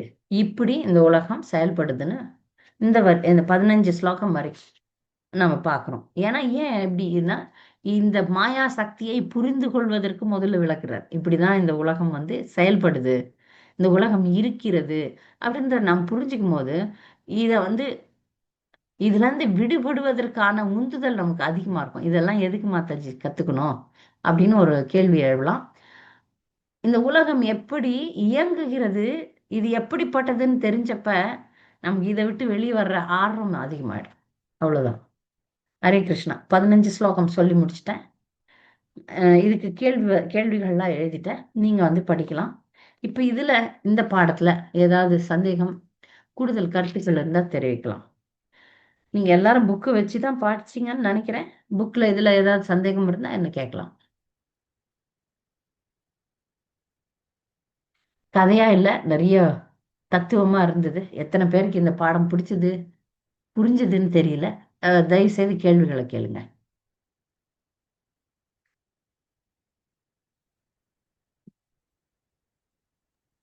மாதாஜி, எனக்கு அந்த இவர் பிரம்மாவோட அந்தஸ்து, அந்த கருமி ஞானி பக்தர் இன்னொரு டைம் கொஞ்சம். இப்ப பிரம்மாவே வந்து பக்தரா இருக்கலாம். இப்ப பிரம்மான்றது ஒரு பதவிமா. இப்ப கலெக்டர் ஆகலாம்ல. உங்களுக்கு உங்க ஊர்ல கலெக்டர் இருக்கிறாரா? ஆமாங்க. கலெக்டர்ன்றது அந்த ஒரு குறிப்பிட்ட நபர் கிடையாது. கலெக்டர் யார் வேணா ஆகலாம். அது ஒரு பதவி. இப்ப பிரம்மான்றது ஒரு பதவின்னு வச்சுக்கலாம். ம். சோ இந்த யுகத்துல வந்து பிரம்மா வந்து ஒரு பக்தரா இருந்தா பகவான் அடைவார். பிரம்மாவே ஒரு பௌதிகவாதியா இருந்தா திரும்பி இந்த உலகத்துக்கு வந்துருவார். பிரம்மாவே ஒரு ஞானியாக இருந்தார், அருவ பிரம்மத்துல போய் ஜோதியில கலந்துருவார். அதுதான் பிரம்மா. சொல்றேன். சரிங்க. ஆனா பிரம்மா வந்து எப்படி பௌதீகவாதியாவாருங்கிறது. ஆனா அவங்க எல்லாம் தூய பக்தர்கள் நம்ம நினைக்கிறோம், வணங்குறோம். அவங்க இல்ல, எப்படி எப்படி? இங்க சொல்ல வர கருத்து வந்து பிரம்மா பதவி கூட ஒரு பதவி தான் அப்படின்னு சொல்றாங்க. அந்த சரிங்க. பக்தருக்கு தான் கொடுக்கணும்ட்டு இல்ல. இப்ப பாருங்க, நீங்க பரீட்சை எழுதி பாஸ் பண்ணா அவன் நல்லவனா கெட்டவனா அதெல்லாம் கிடையாது. பரீட்சை எழுதினே பாஸ் பண்ணி அவனுக்கு அந்த பதவி கொடுக்குறோம். அப்படித்தானே வச்சிருக்காங்க. ஆமாங்க. பௌதிக உலகத்துல பகவான் ஒரு சட்டம் வச்சிருக்கிறாரு. நீங்க நல்லவன் கெட்டவன் இல்ல. நீ அதுக்குரிய புண்ணியம் பண்ணியிருந்தா அந்த விஷயம் கொடுப்பாங்க உங்களுக்கு. இப்போ ஓ, பெரிய பணக்காரன் நல்லவனா இருக்கிறானா என்ன? நமக்கு இது இல்லை. ஆச்சரியமா இருக்கும். ஓ, இவ்வளவு பெரிய பணக்காரன் இவ்வளவு கெட்டவனா இருக்கிறானே அப்படின்னு ஒரு ஆச்சரியம் வரும். அதுக்கு எப்படி பகவான் அவனுக்கு அனுகிரகம் பண்றார் அப்படின்னா அதுக்குரிய புண்ணியத்தை அவன் பண்ணியிருக்கிறான். நீங்க இந்த ஒரு குறிப்பிட்ட விஷயத்துக்கான புண்ணியத்தை நீங்க பண்ணீங்கன்னா அது உங்களுக்கு கொடுப்பாரு. பிரம்மாவை ஆவணுன்றதுக்கான புண்ணியத்தை அந்த ஜீவராசி பண்ணியிருக்கு. ஆனா அது அவனை ஆன்மீக உலகத்துக்கு கொண்டு போகுமா? ஆனா அவன் பக்தனா இருந்தா தான் போக முடியும், இல்லைன்னா போக முடியாது. ஆஹ், சரிங்க. அதாவது புரியுது. நல்ல நல்ல காரியங்கள் பலநோக்கு காரியங்களை செஞ்சு நீங்க பிரம்ம பதவி வரைக்கும் அடையலாம். ஆனா நீங்க பிரம்மாவே ஆயிட்டீங்கன்னா கூட பகவானை அடையறதுக்கு நீங்க பக்தனா இருந்தா தான் அடைய முடியும், இல்லைன்னா அடைய ஆமா. முடியாது. சரிங்க. சரி. இல்லைன்னா நீங்க திரும்பி வரணும். சரிங்க மேம். அங்கே வந்து கருமி அப்படிங்கிறது வந்து பகவானை பற்றிய, பகவான் சரணடையாதவங்க கருமி இல்ல மதுஜி? இல்ல, கர்மின்றது இங்க எப்படி சொல்றதுன்னா அந்த வேதங்களை பின்பற்றும் கர்மகாண்டத்தை செய்பவர்கள். ஓ, அவங்கள. சரிங்க மேம். கர்மகாண்டம்ன்றது என்னது? பலநோக்கு செயல்கள், பல பலநோக்கு செயல். புண்ணிய காரியங்கள். சரிங்க மேம். நாம என்ன நினைக்கிறோம், பொதுவா கெட்டவங்கன்ற மாதிரி பாக்குறோம் பௌதிகவாதிகளை. கெட்டவங்க இல்ல. அவங்க பௌதிகவாதிகள் இப்ப வேதங்களை கடைபிடித்து முறைப்படி ஒரு விஷயத்தை அடையிறவங்கள கருமின்னு சொல்லலாம். ம். இப்ப பிரம்மா கருமி அப்படின்னா என்ன அர்த்தம்னா அவர் பிரம்ம பதவியை அடைவதற்கு பல பல ஜென்மங்கள் யஜ்யம் பண்ணியிருப்பார், நல்ல காரியம் பண்ணியிருப்பார், வேதங்களை கடைபிடித்து ம். அதெல்லாம் பண்ணி அந்த புண்ணிய காரியங்கள் பரிந்துரைக்கப்பட்ட புண்ணிய காரியங்களை செய்தல். சரிங்க மேம். ம். அப்ப அங்க வந்து, நாஸ்திகர்களுக்கு சரி, வர அங்க மாதிரி. வந்து அந்த ஆத்மாவுக்கு வந்து ஒரு நல்ல குருவோட கனெக்ஷன் கிடைக்காததுனால கூட அந்த பக்தராகும் வாய்ப்பு மிஸ் ஆயிருக்குமாங்க மாதாஜி? சில நேரத்துல நல்ல குரு கிடைச்சாலும் ம், ஒரு ஜீவன் அது. அதை எடுத்துக்காம வேற எதுனா பின்னாடி போயிடும். ஆ, நிறைய ஆ. நேரத்துல நம்ம பாக்குறோம் நல்ல குருவினுடைய சீடர்கள் கூட வழி தவறி போறாங்க. ஓ, ஆனா அது அது ஜீவனுடைய வந்து, விருப்பம். ஆ, இல்ல, குரு விரும்பலாம், ஆனா ஜீவன் விரும்பலன்னா இந்த இடத்துல பரமாத்மா மாதிரியே குருவும் செயல்படுறாரே மாதாஜி, அப்போ ஜீவனோட விருப்பத்துக்கே விடுறாங்களா? அவரோட கொஞ்சம் அந்த சக்தியை பயன்படுத்தி அந்த ஆத்மாவை வந்து உங்களுடைய விருப்பம் நெறிப்படுத்தலாம். இதே பாடத்துல நான் நான் சொன்னேன், உங்களுடைய விருப்பம் தீவிரமா இருந்தா உதவி கிடைக்கும். தீவிரமா இல்லைன்னா நீங்க எதை விரும்புறீங்களோ அது கிடைக்கும். ஓ. இதையே கொண்டு இப்ப நீங்க பக்தி தான் செய்றீங்க, ம். ஆனா உள்ள வேற ஒரு தீவிரமான ஆசை இருக்குன்னு வச்சுக்கோங்களேன், அது நிறைவேறிடும். சரிங்க மாதாஜி. இது நான் பலமுறை வகுப்புகள்ல சொல்லியிருக்கேன். உங்களுடைய மனசை ஒரு விளைநிலத்துக்கு சமமா வைங்க. நீங்க ஒரு ம். விவசாயி. மகேஸ்வரி மாதாஜி, நீங்க ஒரு விவசாயி. நிலத்தை நல்லா உழறீங்க. ஆஹ், ஒரு நல்ல மாமரத்துக்கான விதையை போடுறீங்க. ஆனா அந்த நிலத்துக்கு அடியில முள்ளு செடிக்கான விதைகள் நல்லா இருக்கு. அந்த விதைகள்லாம் நீங்க எடுக்காம மாமரத்துக்கு போட்டுட்டு எனக்கு மாமரம் வேணும்னு நீங்க விவசாயம் பண்றீங்க. ஆனா நீங்க என்ன பண்ணணும், அந்த நிலத்துல இருக்கிற தேவையில்லாத களைகளை எடுத்திருக்கணும், வேரோட எடுத்திருக்கணும். அதை பண்ணாம நீங்க பண்ணீங்கன்னா இதுக்கு எல்லா வசதியும் கொடுப்பீங்க. நல்ல ம். சூரிய வெளிச்சம், தண்ணி, உரம். அப்படின்னா அவங்க களைகள் வளர்ந்துரும். நீங்க கவனமான விவசாயியா இல்லைன்னா அந்த மாமரம் செத்து போயிடும். அது முள்ளு செடி வளருது, பரவாயில்லையா, முள்ளு செடி நிறைய முள்ளு வெட்டி நான் நிறைய அடுப்பு கறி சேர்த்துக்குவேன் அப்படின்ற அந்த வியாபாரத்துல இறங்கிடலாம். நம்ம போட்டது மாமரம் வரணும், மாம்பழம் வரணும். அது இல்லாம முள்ளு செடி வந்துடுச்சு, அதே நான் சந்தோஷமா இருக்கிறேன். சில பௌதிகவாதிகள்லாம் பணத்தையும் புகழையும் பார்த்துட்டு ஐயோ நான் நல்லா இருக்கிறேன் அப்படின்னு நினைக்கிறாங்க. நினைக்கிறாங்களா இல்லையா? நினைக்கிறாங்க மாதாஜி. அது மாதிரிதான். அது மாதிரிதான், ஓ நான் நல்லா இருக்கிறேன் அப்படின்னு நிறைய பௌதிகவாதிகள் நான் பார்த்துருக்கிறேன். நம்ம பக்தர்களே அப்படி இப்படி மட்டமா பார்ப்பாங்க. அது பேர் நாங்க எவ்வளவு நல்லா இருக்கிறோம், நீங்களாம் சாமியை கூப்பிட்டுன்னு ஒண்ணுமே இல்லையா உங்ககிட்ட. நம்ம பௌதிகமா கஷ்டப்படுவோம், சில விஷயங்கள் இல்லாம இருக்கலாம். அந்த கஷ்டத்தெல்லாம் பார்த்துட்டு அவங்க நினைச்சுப்பாங்க நாங்க உங்களோட ஒஸ்தி அப்படின்ட்டு. அதுவும் ஒரு மாயை தான். எஸ். ஹரே அதனால கிருஷ்ணா நீங்க மாதாஜி. ஆழமா அந்த இதயத்துல இருக்கிற பௌதிக ஆசைகளை எடுக்காம பக்தி தொண்டுக்கு வந்தீங்கனாலும் அந்த பௌதிக ஆசைகள் எது நம்ம யோசனை பண்ணுமோ அதையே மறந்துடுவோம் நம்ம. இதுக்காக பக்திக்கு வந்தோன்றதே மறந்து திசை மாறி போறவங்க எல்லாம் இருக்கிறாங்க. இஸ்கான் இயக்கத்துல வந்து தீட்சை பெற்று அரசியல்வாதி ஆயிட்டவங்க எல்லாம் பாக்குறேன், பெண்ணும் சரி ஆணும் சரி. பாருங்க. சரிங்க. அதாவது எங்கிட்ட எங்கிட்ட அனர்த்தங்கள் இருக்குது, நான் ஒத்துக்கிறோம். நம்ம பக்தி செய்ய செய்ய அனர்த்த நிவர்த்தி ஆகும் அப்படிங்கறதையும் நானு உங்களை மாதிரி பக்தர்கள் மூலமா தெரிஞ்சுக்கிறோம். ம் அது எப்படி மது நம்மள அறியாமையே நம்ம குற்றங்கள் பிழைகள் வந்து சரி செய்யப்படும் அப்படிங்கிறாங்க. ம் நான் இதை எப்படி எடுத்துக்கிறது மாதிரி ஆனா நான் நீங்க முயற்சி பண்ணணும். நீங்க ம். கண்டுபிடிப்பீங்க, கண்டுபிடிப்பீங்க இந்த தவறுலாம் என்கிட்ட இருக்கு, இதை எப்படி எடுக்கிறதுன்னு. அடுத்த ஸ்டெப் நடக்குங்க, அது சைமல்டேனியஸா நடக்கும். பக்தி செய்ய ஓகே. செய்ய கெட்டதெல்லாம் போக ஆரம்பிக்கும். அப்ப வந்து இப்ப பாருங்க, நிலத்தை உழுறீங்க, தண்ணி ஊத்துறீங்க, உரம் போடுறீங்க, முள்ளு செடி வருதுன்னா நீங்க நல்ல விவசாயினா இந்த முள்ளு செடி இதை பிடுங்கி வச்சிடுறேன், எனக்கு மாமரம் தான் வேணும், முள்ளு செடி வேண்டாம் அப்படின்னும் போது மாமரத்தை பாதுகாக்கிறதுக்காக முள்ளு செடிங்கெல்லாம் புடுங்கி புடுங்கி எடுத்து போயிடுவீங்க. முடிஞ்சா வேர் வரைக்கும் போய் அந்த முள் செடிக்கான வேரெல்லாம் வேரோட புடுங்கி தூக்கி போடுவீங்க. Yes. ஆமா. பக்தி செய்ய ஆரம்பிக்கும் போது பௌதிக ஆசைகள்லாம் வெளியே வர ஆரம்பிக்கும், இன்னும் நல்லாவே வரும். அப்போ ஓ, இதெல்லாம் வெளியே வர ஆரம்பிச்சது, வேரோட Yes, sir. எடுத்து போடுறேன்றதை கண்டுபிடிச்சிருவீங்க. நிறைய பேருக்கு அவங்க குற்றம் குறையே தெரியாதுங்க, பெரிய பக்தர்களா இருப்பாங்க. ம். இங்க வந்து இன்னும் ஆட்டம் போட ஆரம்பிச்சதெல்லாம் கூட நான் பார்த்திருக்கேன். சரி. அவங்க வந்து அதாவது இது இப்ப சமீபத்துல ஒரு விஷயம் நடந்தது, இது சொன்னா அவங்களுக்கு புரியும். ஒரு இளமையான ஒரு பக்தர், வயசு கம்மி, என்ன பண்ணாரு, ஒரு 10 15 இளம் பெண்களை வச்சுக்கிட்டு ஒரு ஆசிரமம் மாதிரி நடத்துறாரு. பாருங்க, அதுல ஒரு பொண்ணுக்கு எனக்கு தெரிந்த ஒரு பையனை திருமணம் முடிக்கிறதுக்கு ஏற்பாடு பண்றதுக்கு என்னையும் கூப்பிட்டாங்க. எனக்கு தெரிஞ்ச அந்த பையன் வந்து நான் வராமே போய் பேசிலாம் முடிச்சிட்டாரு. நான் சொன்னேன், அந்த பொண்ணு அந்த அம்மாவுடைய அந்த இளம் ஆண் மகனை கொண்டாந்து பேசி முடிக்கிறாங்கல்ல, அப்ப நீங்க என்ன பண்ணு, என்னையும் என்னுடைய கணவரையும் அவங்க வந்தா நாங்க பேசலாம்னு சொல்லியிருக்கலாம், நீங்க எப்படி பேசி முடிச்சிட்டு வரீங்க? ஒரு இளம் பெண் எப்பொழுதும் ஒரு இளம் ஆணை வந்து கவுன்சிலரா வச்சா ஆபத்துன்றதை நான் கண்டுபிடிச்சு சொல்லிட்டேன் அவங்கிட்ட, அந்த பையன்கிட்ட. நாளைக்கு அவங்க வந்து என்ன சொன்னாங்கன்னா, அந்த பையனுக்கு ஒரு கண்டிஷன் வச்சாங்க, அவங்க எல்லாம் சேர்ந்து ஒட்டு மொத்தமா உனக்கு வேலை நாங்க வாங்கி கொடுத்துட்றோம், நீ எல்லாத்தையும் விட்டுட்டு எங்க கிட்ட வா,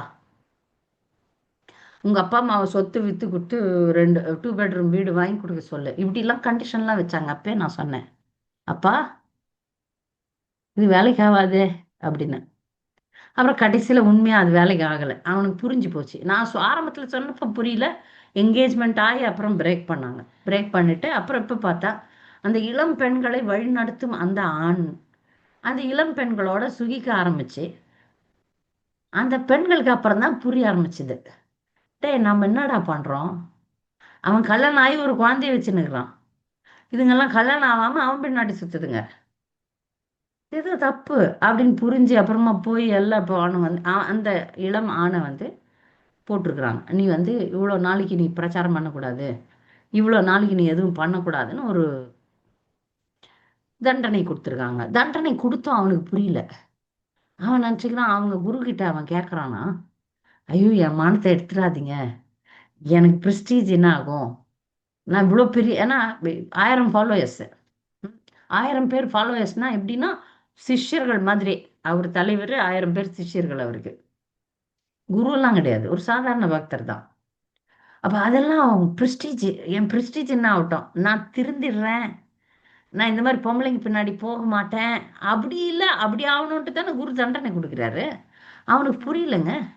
அப்புறம் அவன் வந்து இப்போ குருவே திட்டுறானாம். அதையும் சொல்றாங்க மக்கள், நீ என்ன பண்ண, எதுக்கு பக்திக்கு வந்த, சும்மா சும்மா யூடியூப்ல போட்டு போட்டு வீடியோ போட்டு ஃபேமஸ் ஆகிறதுக்கு பக்திக்கு வந்தியா, அட்லீஸ்ட் கடவுள் என்னுடைய கட்ட குணத்தை பெண்களுக்காக, பெண்கள் மேல இருக்கிற மோகம் என்னிடம் இருக்கிறது என்பதை கண்டறியப்பட்டு என்னுடைய குரு என்னை திருத்துறாருன்றதை புரிஞ்சுக்காம பிரஸ்டீஜ் என்ன ஆகும்னு பயப்படுறாப்புல.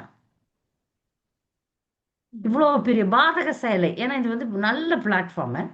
பாருங்க, பக்தியில நீங்க ஒரு ஒரு பிரச்சாரம் பண்றீங்கன்னா உங்களுக்கு வந்து பாருங்க பெண் ஃபாலோயர்ஸ் இருப்பாங்க, பெண்கள் அப்படியே வந்து விழுவாங்க, மேல மேல விழுவாங்க. ஒரு ஒரு டெம் இது கோயில் நிர்வாகி என்கிட்ட சொல்றாரு, அம்மா உனக்கு தெரியாது குருவங்கெல்லாம் எப்படி கீழே வர்றாங்கன்னா, ஒரு நார்மல் ஆண்மகன்னா அவனுக்கு ஒரு மனைவி இருக்கும். ஒரு சன்னியாசினா ஏராளமான பெண்கள்லாம் வந்து குருதேவன்னு விழுங்க. அப்ப அந்த குருதேவ் ரொம்பவே ஸ்ட்ராங்கா இருந்தால் ஒழிய அவர் கீழே வந்துருவார். அத மாதிரி விழுந்தவர்களை நிறைய பார்த்துருக்குறோம் நம்ம. புரியுதுங்களா? இங்க வந்து முள்ளு செடியை வளர்த்துட்டோம்னு வச்சுக்கங்க, அந்த மாங்காய் செடி போனதே தெரியாது, அவ்வளவுதான், அது போயிடும். இது இப்ப இந்த பக்தி செய்யறதுனால இந்த இளம் ஆண்மகனை பத்தி சொல்றேன். பக்தி செய்யும் போது அவனுக்குள்ள இருக்கிற காமம் எல்லாம் வெளியே வந்திருக்கு. அதை புரிஞ்சு திருத்தறதுக்கு பார்க்கணும். நல்லது நடந்தது என் வாழ்க்கையில, என்னுடைய கெட்ட குணத்தை நான் அறிந்து விட்டேன், இனி பெண்கள் பின்னாடி நான் போக மாட்டேன், எனக்கு ஒரு மனைவி இருக்கிறாள், அவளோடு நான் வாழ்ந்து என்னை நான் காப்பாற்றிக் கொள்வேன்னு அவன் ஒரு முடிவு எடுத்தான்னு வச்சுங்க, பகவான் துணை இருப்பார். அது இல்லாம இப்ப அவன் வந்து தன்னை வந்து அதாவது நான் இது இல்லை, அதை செஞ்சுட்டு அது இல்லைன்றான். அப்ப இன்னும் கீழே விழுந்துருவான். இது நான் ஆரம்பத்துல கண்டுபிடிச்சிட்டேன், ரொம்ப சுலபமா கண்டுபிடிச்சி அந்த பையன்கிட்ட சொன்னேன். உன் மனைவி நாளைக்கு ஏதோ ஒன்று சமையல் செய்யணும்னா கூட அவனை கேட்டுன்னு தான் செய்வேன் வா, அதெல்லாம் குடும்ப வாழ்க்கைக்கு ஒத்து வராது ராஜா. நீ சொல்றதுக்கு என்ன, ஆஹா அந்த பொண்ணு நல்ல பொண்ணு, ஆஹா எனக்கு பொண்ணு கிடைக்கல, அது கிடைக்கல, இது கிடைக்கல, மோதிரம் கூட மாத்திக்கினாரு. மாத்திக்கிட்டு அப்புறம் நைஸா எனக்கு ஃபோன் பண்ணி சொல்றாரு, நாங்க அதை கேன்சல் பண்ணிட்டோன்னு. அது ஏன்ப்பா, நான் தான் முதல்லயே சொல்லிட்டேனே, என் அனுபவத்துல முதல்லயே சொல்லிட்டேன் இதெல்லாம் வேலைக்கு ஆகாதுன்னு. இப்ப இந்த மனிதர்கள்லாம் சுய ஆலோசனையே இல்லை. நான் எங்க இருக்கிறேன், நான் என்ன பண்றேன் எனக்கு தெரியாது. எனக்கு தேவை, நான் ஒரு பக்தன், ஒரு போர்வை. அந்த போர்வை வேண்டாங்க. நம்ம திருந்தி பகவான் கிட்ட போனோன்ட்டு தானே இங்க வந்திருக்கிறோம். இங்க நம்ம பிரஸ்டீஜ் வேண்டாம். நான் திருந்திட்டேனே, எனக்கு திருந்தறதுக்கு வாய்ப்பு கிருஷ்ணர் கொடுத்துட்டாரேன்ற ஒரு எண்ணத்தோட இருந்தாருன்னா நல்லது. அதனால நம்முடைய அனர்த்தங்கள் நம்ம கண்ணுக்கு தெரியும். நம்ம கண்ணுக்கு தெரியலன்னா குரு கண்ணுக்கு தெரிஞ்சு திருத்தும் போது மாறிடுங்க. புரியுதா? குரு கண்ணுக்கு தெரியும், இல்ல உங்களுடைய மென்டருக்கு தெரியும். உங்க மென்டர் கண்டுபிடிச்சிடுவாங்க. உங்க மென்டர் நல்ல பக்தரா இருந்தா, அந்த மென்டர் அந்த பழப்போன மாதிரி இருந்தான்னா ஒன்றும் கண்டுபிடிக்க முடியாது. நீயும் கீழே விழலாம், நானும் கீழே விழலான்னு கீழே விழணும். யாராவது உங்களை சார்ந்த ஒரு மூத்த பக்தர் உங்களுடைய அனர்த்தங்களை கண்டுபிடிச்சு உங்ககிட்ட இந்த அனர்த்தம் இருக்கிறது அப்படின்னு சொன்னாங்கன்னா, நான் திரும்ப திரும்ப இதை சொல்றேன், பல்லாயிரம் நேரத்துல சொல்லியிருக்கேன். நிறைய பேருக்கு தெரியவே தெரியாது, புரியவே புரியாது. நான் விட்டுருவேன் பேசாம, எப்பன்னா போட்டோம் அப்படின்ட்டு. வேற என்ன பண்ணுவீங்க? போட்டோம், அவங்க அடுத்த பிறவியில பாத்துக்கிட்டோம். இதெல்லாம் பிறவிகள் எடுக்க வேண்டி வரும், அடுத்த பிறவி பாத்துக்கிட்டோம் விடுங்க. பக்தர்கள் கிட்ட டூப்ளிசிட்டி காட்டுறது, பொய் காட்டுறது, வேஷம் காட்டுறது, யாரும் நம்மளுக்கு சர்டிபிகேட் கொடுக்க வேண்டாம். வேண்டாம், நான் திருந்தணும், நான் நம்மிடம் கடுமையாக இருக்கணும், அப்பதான் உங்களுக்கு முன்னேற்றம். இந்த இதுல நீங்க இந்த பாதையில நீங்க உண்மையா பாடுபட்டீங்கன்னா கிருஷ்ணர் உதவி பண்ணிடுவார். இந்த இந்த அழுக்கு என்கிட்ட இருக்கு. அந்த பில்வமங்கல டாக்கூர் பத்தி சொன்ன பாருங்க, பெண்மோகம் எனக்கு போல, வயசாயிட்டு நான் சன்னியாசி ஆகி கூட எனக்கு போகலன்னு கண் எடுத்து குத்திக்கிறாரு. கண் எடுத்து குத்துறாரு. அவரெல்லாம் சுயமா கண்டுபிடிச்சார் அவங்களுடைய அனர்த்தங்களை. நமக்கு வந்து வேற யாருன்னா கண்டுபிடிச்சாங்கன்னா நம்ம ஏத்துக்க மாட்டோமே, அதான பிரச்சனை. நாம் ஏற்றுக்கொள்வதில்லை. நாம் இங்க வந்து நாமவே அந்த அனர்த்தங்களோட இருந்தோம்னா அப்படியே அடுத்த பிறவி, அவ்வளவுதான். அதனால அனர்த்த நிவர்த்தி எப்படி வரும்னா தெரியும் உங்களுக்கு. ஒண்ணு உங்களுக்கு தெரியும், இல்ல உங்களை சுத்தி இருக்கிறவங்களுக்கு தெரியும். கண்டிப்பா தெரியும். பக்தியில வளர வளர அந்த அதெல்லாம் தெரிஞ்சிரும், பட்டவர்த்தனமா தெரியும். ஓகே மாதாஜி, அந்த விமான பயணம் மாதிரி நம்ம வந்து ஒவ்வொரு நிமிஷமும் நம்ம என்ன செய்யறோம் பேசுறோங்கிறதெல்லாம் கவனமா பண்ணிட்டே இருந்தோம்னா கொஞ்சம் மாறக்கு வாய்ப்பு இருக்குங்க மாதாஜி. இல்ல ஏன்னா அந்த இல்ல அந்த உதாரணம் வேற உதாரணம், அதை விடுங்க. நீங்க வந்த உதாரணம் என்னன்னா, நான் வீட்டை பெருக்கும் போது தூசு வெளியே வரும். அனர்த்த நிவர்த்தி தானே நீங்க கேக்குறீங்க. வீடு பெருக்கும் போது தூசு மேல வரும். பக்தி செய்யும் போது நம்முடைய அனர்த்தங்கள் வெளியே வரும். நம்ம எதுல வீக்கா இருக்கிறீங்க அப்படின்றது வந்து கொஞ்சம் நல்லாவே தெரிய ஆரம்பிச்சிடும். எந்த விஷயத்துக்கான ஆசைகள் நிறைய இருக்கு, எந்த விஷயத்தை நோக்கி நாம போய் கொண்டிருக்கிறோம் அப்படின்றதெல்லாம் நல்லா தெரியும். அதை கண்டுபிடிக்கணும். நீங்க கண்டுபிடிக்கிறீங்களா, இல்ல உங்க மென்டர் கண்டுபிடிக்கிறாங்களா, இல்ல உங்க குருதேவ் கண்டுபிடிக்கிறாங்க? எங்க குருதேவ் கண்டுபிடிச்சுப்பாரு. ராமானுஜர் கண்டுபிடிப்பார் நிறைய சிஷ்யர்கள் கிட்ட. அந்த கதையெல்லாம் அப்புறமா சொல்றேன். கண்டுபிடிச்சு அதை எடுப்பார். இது குருதேவருடைய வேலை, இல்ல நாமளே செஞ்சுக்கணும், இல்ல முக்கியமான நம்ம மூத்த பக்தர்கள் செய்யணும், இல்ல நாம நமக்கே செய்யணும். வில்வமங்கல டாக்குரார் அவருக்கே செஞ்சுக்கினாரு. கண்டுபிடிச்சிட்டாரு. கண்டுபிடிச்சிட்டு கண்ணை குத்திக்கினாரு, இது வேண்டாம் எனக்கு அப்படின்னு. ராமானுஜாச்சாரியார் ஒரு சிஷ்யனுக்கு கர்வம் இருக்குதை கண்டுபிடிப்பார், கர்வத்தை எடுப்பார். இது ரெண்டு விதத்துல நடக்கும். ஒன்னும் நாமளே பண்ணிக்கணும், இல்ல குரு பண்ணணும். சரி மேம். ஆனா ஒரு அனர்த்தம் தான் இதுல நிறைய இருக்கும்ல மாதாஜி நம்மளுக்குள்ள. அது வந்துரும் மாதாஜி.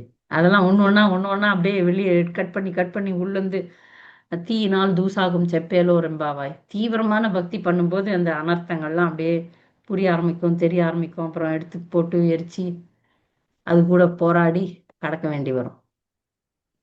சரி. சரிங்க மேம். இன்னும் கொஞ்சம் கூடி முழுமையா பக்தி பண்றேங்க மாதாஜி. நீங்க சொன்ன அது மாதிரி அந்த அதெல்லாம் அதையும் நான் நிறைய நிறைய நடைமுறையில நிறைய பாக்குறோம். என்னுடைய அனர்த்தங்களும் எனக்கும் இருக்கு மாதாஜி. அனர்த்தம் இல்லாமல் இல்லை. அனர்த்தங்களை இப்ப நான் கண்டுபிடிச்சிட்டேன், எப்படி எடுக்கிறது அப்படின்ற ஒரு போராட்டத்துல இருக்கிறேன். அனர்த்தங்கள் தெரிய ஆரம்பிச்சிருச்சு இப்ப. என்னென்ன இது இதுக்கெல்லாம் ஆசை இருக்கு, இதுக்கான பாவங்களை செஞ்சு வச்சிருவேன். அதெல்லாம் கண்டறியது ஒரு பெரிய விஷயம். நிறைய பேர் கண்டறிய மாட்டாங்க. பக்தர்கள் கிட்ட நான் இப்ப என்னுடைய மூத்த பக்தர்கள் கிட்ட திரும்ப திரும்ப சொல்லுவேன், நான் தப்பண்ணா சொல்லுங்க தயவு செய்து, அதை நான் திருத்த மாத்திக்கிறேன். எந்த இடத்துல நான் தப்பா இருக்கிறேன். இது பேரு ஆங்கிலத்துல இன்ட்ராஸ்பெக்ஷன் சொல்றது, தன்னாய்தல் அப்படின்னு பேரு. தன்னாய்தல். தன்னாய்தல் பக்தியில இல்லைன்னா நம்ம ஒரு அடி எடுத்து வைக்கவே முடியாது. பக்தியில தன்னாய்தல் பண்ணணும் நம்ம. சரிங்க மாதாஜி. மத்தவங்க நம்ம குறைய சொல்றதை ஏத்துக்கிறத விட நம்மளே நம்ம குறைய முதல்ல அக்செப்ட் பண்ணுனா தானே மாதாஜி. அதுக்கே கண்டிப்பா. ஒரு நியாயம் கற்பிச்சுட்டு அதையவே மறுபடியும் பண்ணிட்டு இருந்தோம்னா அததான் சொன்னேன். இந்த இளம் மகன் அததான் பண்ணிட்டான். அந்த பையன் இவ்வளவு அதுதான். சிஷ்யர்களை உருவாக்கணும். உலகமே ஒரு பெரிய குரூப் அது. 1000 பேரு, 1000 பேர் கொண்ட ஒரு ஒரு பெரிய குழு. அதுல நிறைய விஷயங்கள்லாம் நல்ல விஷயங்கள் நடந்தது.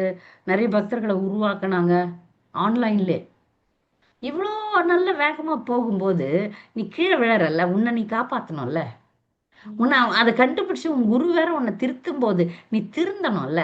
அதை விட்டுட்டு நான் இல்லைன்னு சொல்ற பாரு, அப்ப இன்னும் கீழே விழுந்துருவேன். புரியுதுங்களா? குரு வாய்ப்பு கொடுக்குறாரு. இப்ப பக்தியில திருந்தறதுக்கு வாய்ப்பு இல்லாம இல்லை. ஒரு தப்பு பண்ணோம்னா திருந்தலாம். மன்னிப்பு கேட்டு திருந்தி இனிமேல் நான் இப்படி இருக்க மாட்டேன்னு நம்ம பண்ணலாம். என்ன ஆகுதுன்னா மேல போக போக போக யாருன்னா நம்மளை திருத்தினாங்கன்னா இல்ல இல்ல இல்லைன்னு சொல்லி அதை காப்பாத்துறதுக்கு இன்னும் இப்ப பாருங்க, ஒரு ஒரு கொலையை மறைக்க 10 கொலை பண்ணுவானுங்க. கொலைகாரனுங்கெல்லாம் பார்த்திருப்பீங்க நீங்க. ஒரு கொலை பண்ணிடுவான். ஆமா இந்த கொலையை பண்ணிட்டேன்னு சரண்டர் ஆயிட்டீங்கன்னா அதோட நின்றுடுவேன். ஆனா என்ன பண்ணுவான், லிங்க் வச்சு வச்சு வச்சு 10 கொலை பண்ணுவான். இன்னும் பாவம் அதிகமாயிடுது. இப்போ நீ இந்த தப்பு பண்ணிக்கிற ராஜா, நீ ஒரு பக்தன், இந்த மாதிரி பெண்களை யூஸ் பண்ணக்கூடாதுன்னு யாரோ சொல்லும்போது, ஆமா நான் அதை ஃபாலோ பண்றேன், நான் இந்த தொழிலுக்கு வரல, வேற எதுனா கொடுங்க குருதேவா அப்படின்னு சரண் அடைஞ்சிருந்து அந்த வழியில போய் தன்னை திருத்தி இருந்தான்னா அவன் தப்பிச்சிருவான். இப்ப நானா குருக்கு எதிரா பேசுறான், நான் அப்படி இல்ல, குருதான் என்ன வீணா பழி போடுறாரு அப்படின்னு பேசி இன்னும் பாவத்தை இன்னும் குரு அபராதியா வேற ஆகுறான்.